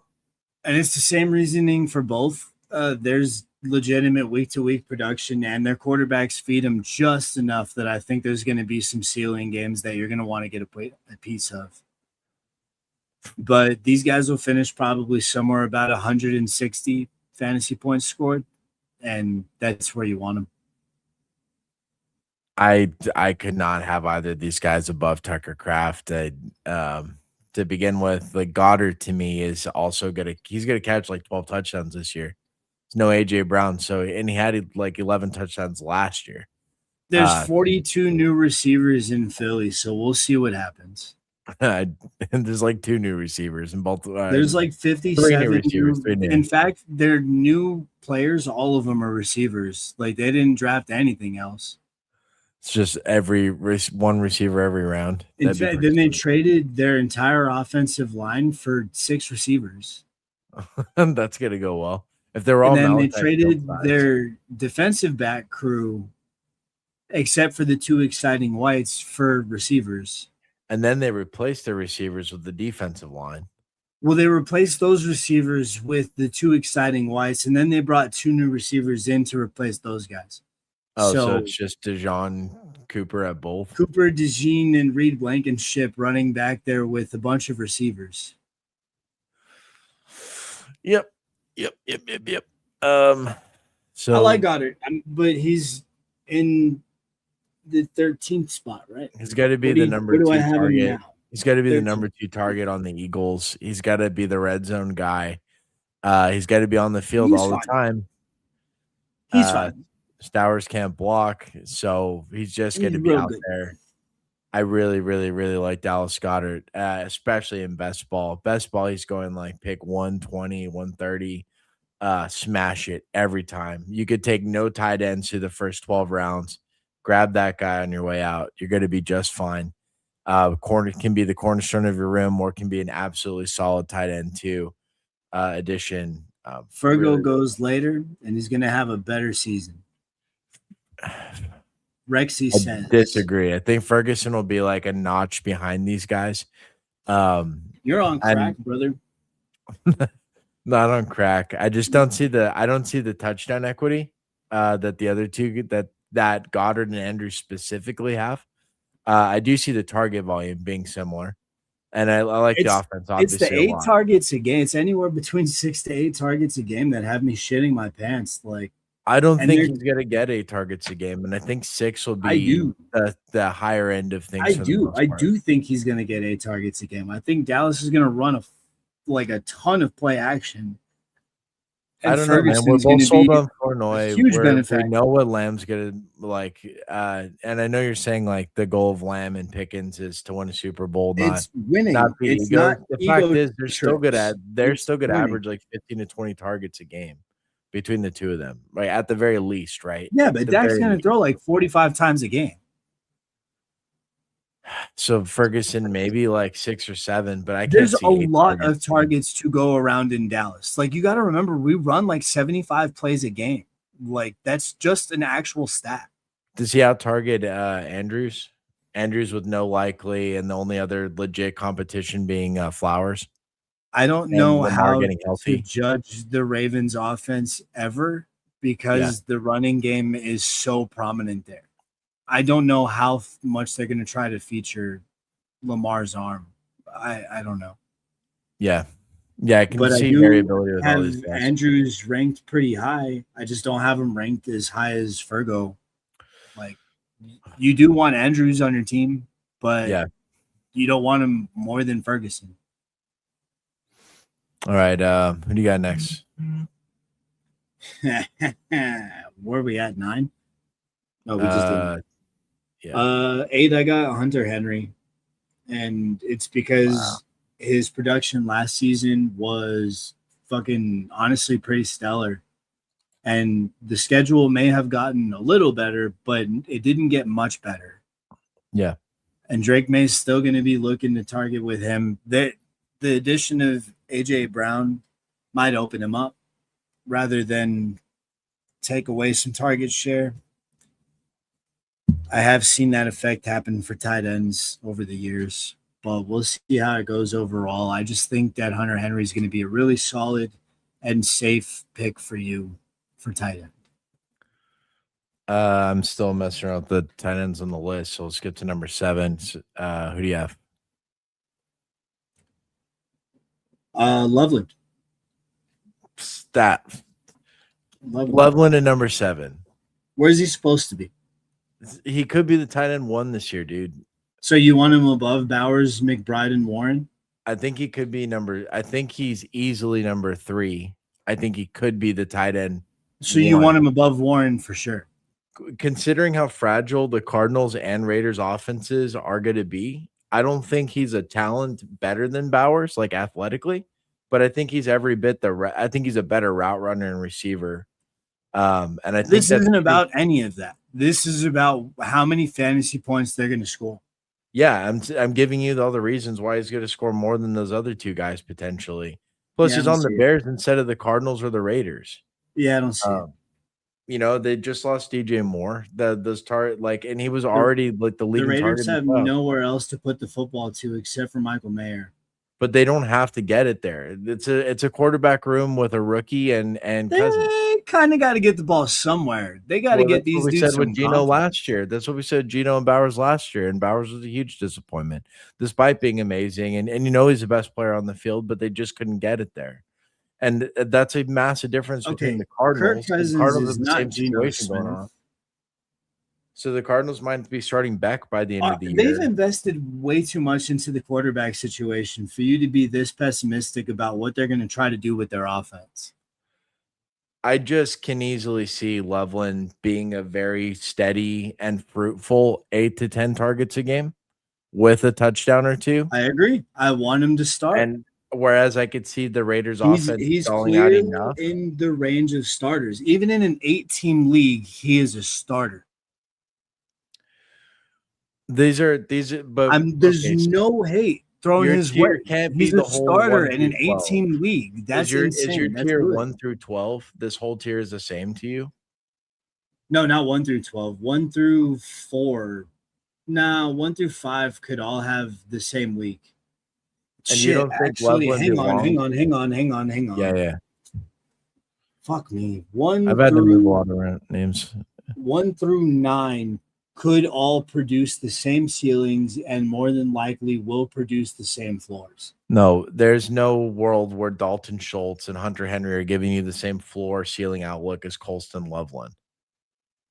I don't know what you're seeing in the Chicago offense, but it's not like he was a 300-point producer last year. He had like 200, which is only 17 more than Jake Ferguson. And it took him a while to take over, but the second half of the season, he was on pace for being I don't see what you're seeing. He got skewed because is there a Colston Loveland? Look, I went through the game output too. I didn't just look at end of season scoring. Like, I'm not. No, but let me show you what. I don't see what everybody else is seeing for them to be like, oh, he's going to be the best. I don't get it. I saw better statistical output out of McBride. And I see that again in my head this year because that's just kind of what Arizona's offense is going to have to be. To be leaned on as the guy for your team in crucial playoff matches is no small feat for a tight end. There's only like 3 or 4 guys who can say they are the focus of the offense when the time comes. And Loveland is going to be that guy for Chicago. And we saw that last year proved out in the playoffs. It's safe to say that your rankings will have him a lot higher, but this isn't about your rankings right now because your rankings don't have him yet. You'll have a chance to talk about it. Yeah, I have a more appropriate name back here. Kyle Pitts. Okay, that's fine too. Barty Crouch. Senior. That's fine too. I've already pointed out that in the tight end tiers that the highest you're going to get is 200. And then it's going to be a mix of like 4 or 5 180s. And then a mix of like 4 or 5 160s. And then a mix of everybody else ranging between. Well, here's the difference. I think Colston Loveland in a full PPR warrants like a first like 4-round pick, like arguably. Whereas you're telling me like tight end deserves that. The only tight end in history, the only 2 in history that have ever deserved that treatment are Gronk and Jimmy Graham. Oh, absolutely not true. Travis Kelce won you leagues for like 3 years in a row. Yeah, but I'm not drafting him in the first few rounds. So far. I'm going to hope to God nobody else is drafting him and draft him in the 7th round.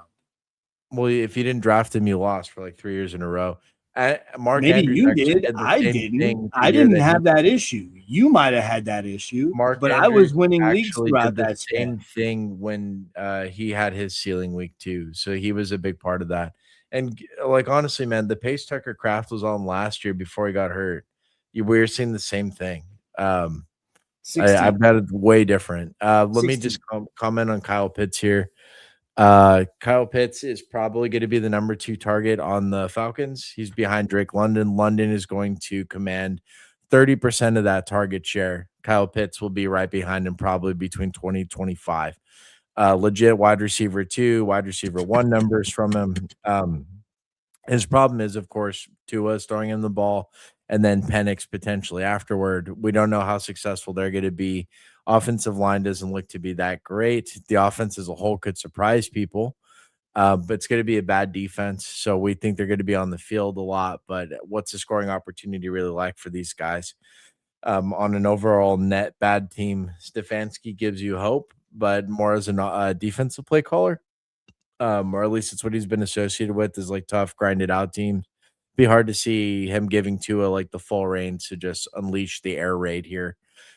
So I've got kind of mixed feelings on Kyle Pitts, but the ceiling is absolutely undeniable. Showed us several times last year and was able to finally, for the first time, find the consistent volume to support his high draft capital, high prospect, unicorn status. He really lived up to it last year. Won a lot of people a lot of money. Week 16 of best ball, scoring 40 something points in the fantasy playoffs. And you could see the same spike weeks this year. He's got a great situation, volume wise, all the opportunity. It just we have real questions about the offense and their ability to execute and just amass fantasy points on the season. Do you have any? I don't know where you have Pitts. Is he your What's next guy? crazy is you had all those really, really good things to say about Kyle Pitts in this range, but you shit on me for putting Loveland in this range. I don't think these You two were are. just These are glazing not the apples. hell These out are of not Kyle apples to Pitts. apples. That was like These are mad not glaze apples tossed to apples. onto a dude. I pointed out a lot of macro factors around Pitt's situation I don't like. I think the opportunity is great, but their ability to execute, I don't see. That That is was not at insane all the glaze. conversation And with the then Bears. I got The hate thrown at Bears, me they for can the dude I execute. put The there. Bears, I do That's wild. believe Loveland will be at the center of the offense. Wild It's not behavior. apples to apples here. Just pointing out the situation that you think that this range was clearly worth that glowing recommendation of Kyle Pitts, but somehow me ranking Loveland here was like condemning him to the seventh ring of hell. I have a different tier completely. And it does matter for redraft purposes here again, where I feel like you can invest that early in tight end with Loveland, not as early as Bowers and You should McBride. not be investing in any of these tight ends early. But if you're going to, I guess you should do McBride. I wouldn't take McBride. I have a lot of I don't like Carson Beck throwing the ball in the fantasy playoffs. Whereas I do like Caleb Williams throwing the ball in the fantasy playoffs. That's fine for your team, which is why I win championships and you don't. Who do you have next after Loveland? Travis Kelce. And that's just because of his ceiling factor alone. I mean, this is for sure his last Oh, I totally season. left out Kelce. Good, yeah. This is for sure his last season, and the ceiling factor on that means there's going to be several games this year where they just feed him the football, like for no good reason. He's not going to be open. He's not going to be playing exceedingly well. He's not going to be super fast, but they're just going to give him 10 to 12 targets because it's his last year, and they have no Super Bowl aspirations at all. Like they might tell you differently. Like they might be like, "Oh yeah, of course we're trying to win a Super Bowl," but they're really not. They're trying to rebuild and retool for Mahomes' next 10 years so he can give Tom Brady a real challenge to be GOAT.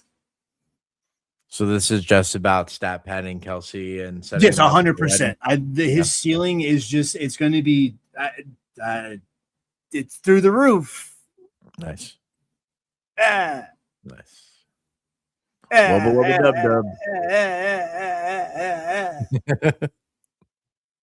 It's there's just going to be a few weeks this year where you're just going to be like, fuck, I really wish I had Kelce on my team. Yeah. Phenomenal pick in best ball, where he goes like pick 120, 130. Oh yeah. Yeah, he's going late as fucking drafts. Yeah. You don't have to take a tight end the first 10 rounds. Just grab him on your way out of that window, and yeah, you're set. Take a couple more of the Hunter Henry Chig guys, and yeah, you've got all the ceiling and floor you can need. Yeah. Really big fan of Travis Kelce this year for all the same reasons Goose said, because it's late. Let's move on. Who do you have at 5? Fergo. Jake Ferguson. All right. What is the so you already talked at length about him, but is there like 185? Okay. Like It'll be around 185, maybe 190. That'll be how many points he scores on the 8 season. targets a game, so maybe he comes down with 6 of those. He's not running downfield as much anymore, so maybe this is like 50, 60 yards. Well, these Right? Dak shots over the middle are going to continue, especially with CD and George Pickens being able to stretch the ball on the outside. There's going to be room for Ferguson over the middle to just work. Yeah. And Dak loves throwing the ball into that area of the field. There's so much production here. Yeah. Like, if you're fading this offense, it's because you're dumb. If you're fading Ferguson, it's because you're silly. Yeah, definitely not fading him, just not as high, especially, having him this high above like Loveland is to me, it's just crazy. Dude, I mean, It's his crazy. last year's production, he was 183 points solid, and I think it's going to go up from that number. Yeah, I just see a lot more competition and not necessarily him doing anything different. I think he'll be Dak's safety blanket. I That just is don't see a why. ceiling. But It's still very because valuable where there's in just your so much ESPN mock attention draft, do you being remember placed where he everywhere went? else. Huh? And in your ESPN mock draft, do you remember where Jake Ferguson went? Is he like around 8 guy or like around 10 or No, 11? he's going late, like 11, 12. So he's free. Yeah, he's a smash there. Like for me, if I miss out on the first few tight ends, I'm probably just gonna take like 1 or 2 guys at the end and worry about streaming later. There's so much ceiling back there with the Goddards, the Fergusons, the all those guys. All right, moving on here. I've got Tyler Warren at number 5. This is kind of unpopular, especially with the name I'm gonna flip him for. To have him a little farther back. But I've got worries about the Colts offense. At the same time, I'm completely sold on the talent and the player. This is one of the NFL's elite run blockers, just an absolute fucking dog. Down after down. He's going to get after you. He's going to go and run downfield and catch 20 yards on you after he pancakes your ass. He's a solid, solid player. And I love the pick for the Colts last year. You could see him run the offense through him even more this year because he's only going to have Josh Downs as the other receiver. Because Pittman is no longer there. And because Alec Pierce got a surprise surgery on his foot. Now, this was apparently a backup option. He tried to get some injections first to treat it. And now this is looking like a recovery timeline that'll push him right up against the fall window. And for an explosive down the field athlete like Alec Pierce is, of course, anything with the feet, it's kind of worrisome. All the more pieces around which there's less and less to take away from Tyler Warren's just dominance of this offense. Josh Downs being the quasi outside slot receiver, who knows how many targets, how involved, all that kind of stuff. But we do know Warren will be out there for almost every route. And because of his bull run blocking, he's just going to get a shitload of playing time. What do you think of Daniel Jones? Is he healthy? All those are big questions as well. But the involvement alone at a scarce, a surprisingly not scarce this year position of what we're saying. I do have him a little lower than consensus. In best ball especially, I wouldn't be taking him where he goes like pick 60. There's just too much. There's too many important receivers, running backs, and quarterbacks right there, and too much production behind Tyler Warren. Like, do we really think he's going to meaningfully outproduce outproduce like Kelsey, any like Goddard? Is he really going to do much better than 6 to 7 targets and a touchdown every other week? That's what I see out of most of these guys right here.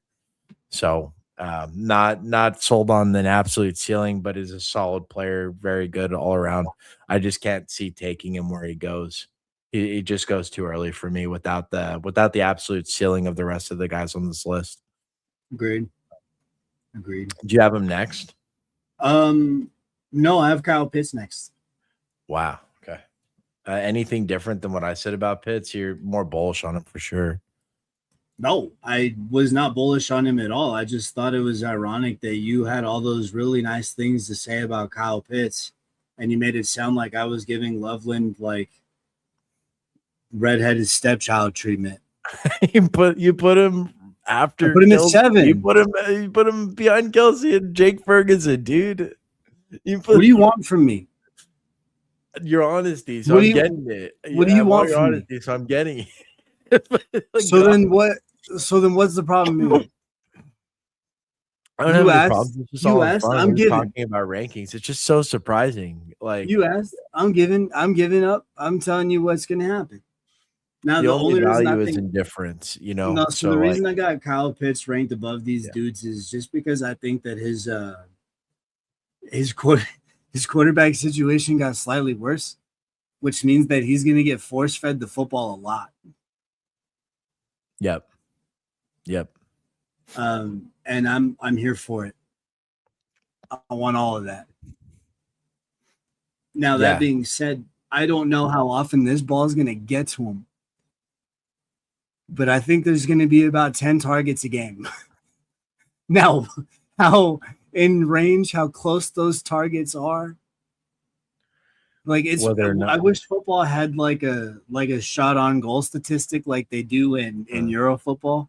Like there there's is. shots and then there's shots on goal.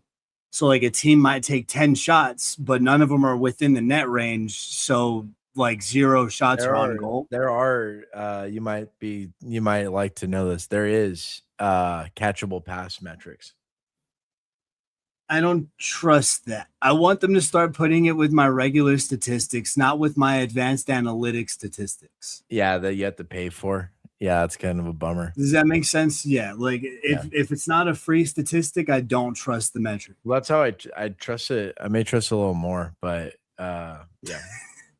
Just because I know who produces it. It's Matt Harmon and the Reception Perception crew. Like, I guess in uh, capitalist elite. America, the more money you pay on it, the more reliable it is, I guess. Hey, you've always had to pay to assume some credibility of the source of information.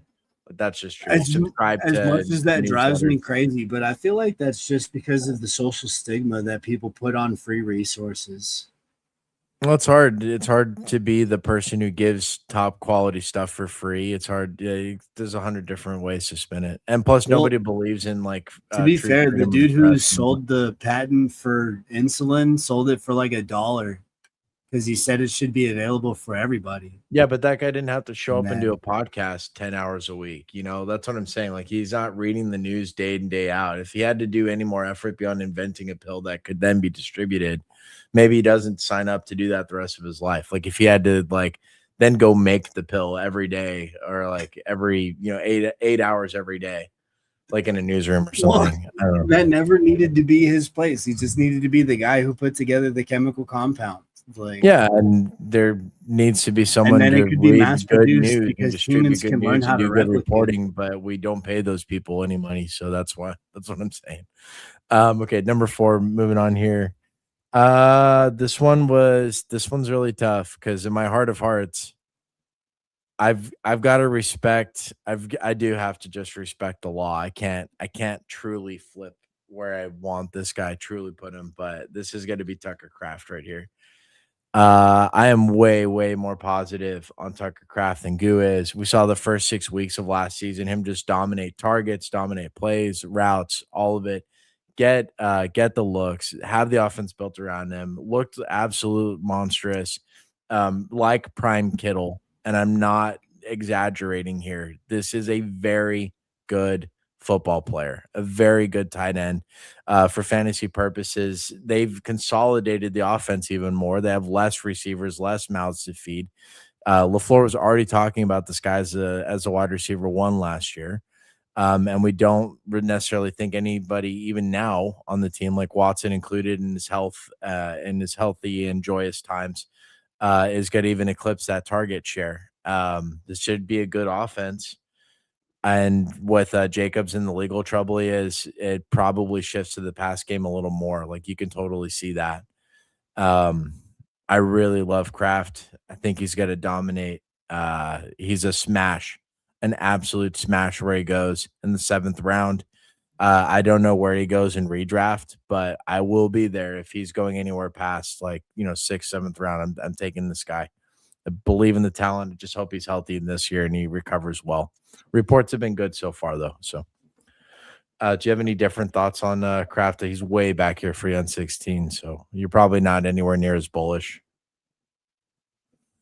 I I think he'll be worth having on a roster, but I'm not going to have him as my weekly starter. I'd rather have Fergo, Kyle Pitts. I'd rather have Loveland. I'd rather have Hunter Henry. I'd rather have Dalton Schultz, Juwan Jennings, Kincaid, Andrew Goddard. The list goes about 15 deep. Yeah. Number three. I don't know. There could be a lot of upside, but I don't see it myself. We'll see what happens this year. Yep. All right. I got Warren at 3. Tom Warren. Okay. Warren. It's going to be a lot of volume and Yep. a lot of upside, a lot of floor. Now, the problem I have with him, and it's the same problem I have with Bowers and McBride too, or who are my 2 and 1 respectively. As good as these guys are, as much target share as they'll see, as much ability as their potential new quarterbacks have or don't have, this or that, they're going way too early in drafts. Like way too early in drafts. Like Agreed. ridiculously early in drafts. This is not prime Rob Gronkowski. This is not prime Jimmy Graham. This is not prime Travis Kelce. This is not even prime Antonio Gates. These guys are not going to win you a fantasy football league. Now in DFS, they might win you a ton of money, but I don't know what their regular price points are going to be throughout the week-to-week basis. And in their best ball draft ranges, they've been ass. Yeah. So as good as these guys are, you only get them if they're your guys. Yep. If they're not your guys, don't touch them. Wait till you can get anybody else. Let me go ahead and put these 2 names down because I think your point about this whole range is great. It's beautiful. If they're your guys, feel free to get them whenever you want to get them. 2nd round, 3rd round, fuck it. Who cares? Do your thing. But if they're not your guys, don't touch them in the range that they're going. As good as they are, they're going to score maybe 17 to 20 points more than the next tier of tight ends. You're not missing out on that much. God, I don't know what to do here. This is tough. All right. So your top 3 go Tyler Warren, Brock Bowers, and McBride. I think I've got Loveland, McBride, Bowers. I was very tempted to put Loveland at number 1 from a best ball perspective specifically because that week 17 matchup against the Lions, though it is well worth pointing out, Cardinals Raiders matchup, Bowers, McBride, week 17 bowl. Both of those dudes could score like 30, 40 points in that game. It could easily be a tight end. That is the one thing that has kept me drafting those 2 guys this offseason. Not on my highest profile teams. And there's a lot of depth at different positions this year. You can go late quarterback. You can go late quarterback and then fuck off a tight end the rest of the way. Pick up, running back or receiver in the 1st round, and then just go like depth at.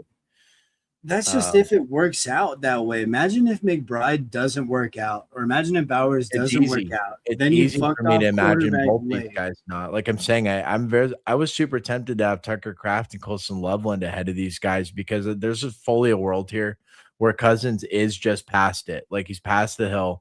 So then the Raiders are like, oh shit, we need to start getting Fernando like ready to go. But this is still an NFL rookie, and even the best rookies struggle. And no matter what people say, the best rookies always struggle still. Well, so it's not like you see this. It's not like you see like a guaranteed ceiling outcome for Bowers. He doesn't have any competition on the team, so he's probably just going to get 12 targets. But where do they land? What's the quality? How long is the offense on the field in the first place? The offensive line's supposed to be better. I just there's so many questions there. And McBride, it's all the same stuff. Like we got Brissett in a contract dispute. I think he's still holding out, to my knowledge. We don't know if he's coming back, and if he is, like, are they going to pay him? Is he going to be satisfied? When do they pull the plug to get a look at Carson Beck? And once Beck's back there, no, I'm fucking out, man. I'm out on the whole receiving game until I see it. Like, is he going to sustain Michael Wilson, Marvin Harrison, and McBride? No. Is he even going to sustain McBride alone? McBride. That's it. I don't think he's going to either. I don't think it's going to be McBride from Carson Beck gets you there. I really don't. And the defense is going to be ass. I can just see that team sucking. if again, we're not that those two teams play each other the exact matchup they have in week 17, where both those guys could be facing the league's worst defense. Like the 31st and 32nd ranked defenses are on the opposite sides of the field. And you could just see Bowers and McBride after a full season of just struggling behind these ass pass catchers. They finally get an easy matchup, like a layup at the end of the season. And the coaches are just like, fuck it, have fun, man. You haven't caught a touchdown since like week 3 or week 4 because we're ass. Just go run wild out there. And like you can see both of them posting 30 and being the dudes you absolutely needed to have to separate because they were so bad the rest of the season. Barely any teams got through. They compromised your ability to succeed because you had to take them over fucking Kenneth Walker, above Drake London, above all those studs in the second round. You got to go with a dude who's going to score you 190 points with Bowers and McBride on shitty offenses that are going to be inconsistent. Yeah, that could really cripple your best ball teams. Redraft too. Redraft even worse because now you're stuck into starting these guys week in, week out because what you Yeah. paid for. You can't drop them. You can't And that's consider why other you don't options. take tight ends that early. Yeah, and I when went on you a can whole get rant about it earlier. Like before we dropped 3 through 1, I went on a whole rant about it earlier. and in best ball, when I can get 30-point You games like don't bet every on other them. week from Kraft, or even just pretend like the elite tier of Bowers and McBride, I feel Loveland is right there. And I think the opportunity on his offense he's going to be, but he goes like 20 rounds or 20 picks after McBride. So yeah, I'm out on Bowers and McBride for the most part, except for best ball specific context. And even then, it's like I'm investing high stakes teams here. Like even the flagship tournaments, I'm pretty sparing with those, like 4%. The $3, the $1, $5 price points. Yeah, I'll take them just to have fun. And I'll even take them both on the same team just to have fun. But I do Right. realize it's compromising the team's ability to succeed, not only because I don't believe in these players fully and their outlooks and their situations. I also think that you're lose the opportunity cost of having lost, like I said, a Kenneth Walker or a Chase Brown or a Derrick Henry before pick 20, when you got to take these guys who they just won't, they'll score you half the points, like literally half the points as Henry did like 2 years ago. Yeah. So yeah. All right. We could Agreed. go a step further, some more episodes. I think as we do these rankings, we'll come back and just do a tiers breakdown, and then that'll form generally going our opinions going into the season before mini camp. Which will be like we're about to enter the NFL dead period of news till like July, till a little bit after the 4th of July. So keep going with the rankings. We're also trying to find a regular cadence here. I think we're landing on Wednesday nights, potentially Friday nights for sure. When we get into the regular season, we'll have to flip that on its head a bit. I think we want to do a Sunday night show late to review like prop lines for the coming week. And then we want to do like a rankings and start sit-em, I guess. Like a Tuesday maybe. So Yeah, that'll have to be workshopped a little bit, but yeah. Overall, then maybe like a Friday night DFS, kind of like last bets of the week kind of thing. We could do like props to close the week or like props to start the. I would rather do props to start the week and lineups to close it, if that makes sense. Yeah, I want to do props as soon Yeah. as I can. Like Sunday night's my specialty on those. I think I'm like a plus. Out of 400 bets placed, I think I've won like 480, and with so I'm like plus 80 on them. Plus Yeah. 80 bets, yeah. So I pretty good think win that'll margin. be the regular, like we'll try to be getting Sunday night, Friday night, and Tuesday, but like Tuesday will be a relatively quicker show. Yep. It's more just to give an idea Get of like things on your sleepers, radar. stuff like that. Yeah. Maybe like the early stack look for the week. Dude, Like you want to be DFS. looking at like low price points of the week for a DFS lineup, shit like that. You know what? I forget Tuesday nights, all about waivers. We got to do like top waiver pickups. Waiver pickups make a lot of sense too. Yeah. Yeah, that's standard. That's bread and butter for Tuesday nights throughout the season. But yeah, these will be like a little shorter shows. That's why. So it's like all of the ideas I wanted to workshop were all just like you can't really implement them in the off season. Yeah. There's just nowhere to put them.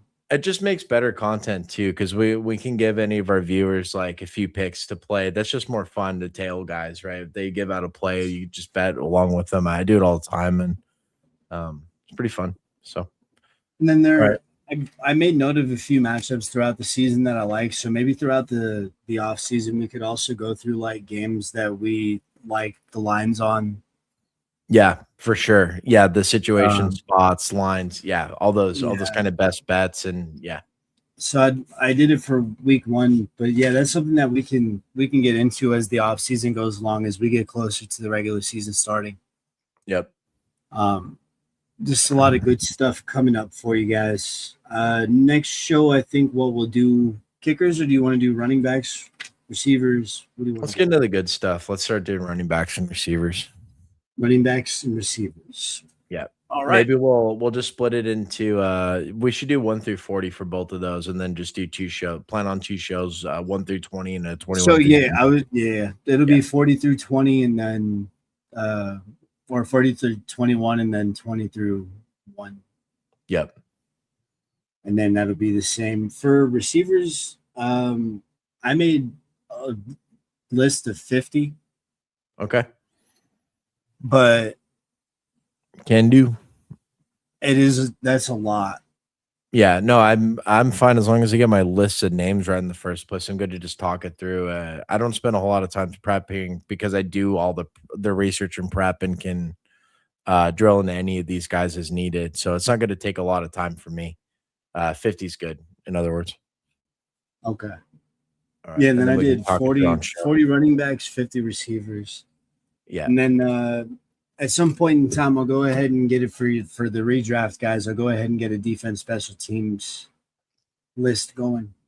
Yeah, that'd be awesome. All right, man. I think we'll do this again Friday night.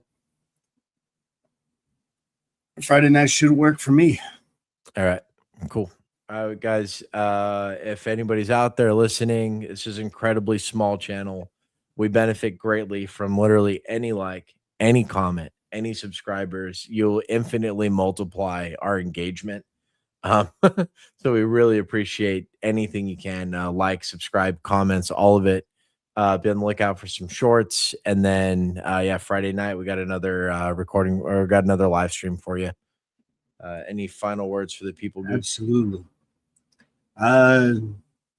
No, man, just I mean anybody who scrolls across this, I hope you guys had fun listening. We definitely had a lot of fun making them. Yep.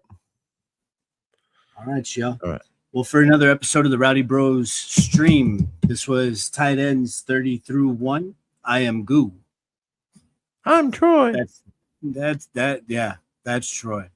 All right. All right, everybody. Y'all have a wonderful night. We'll see you next time. All right.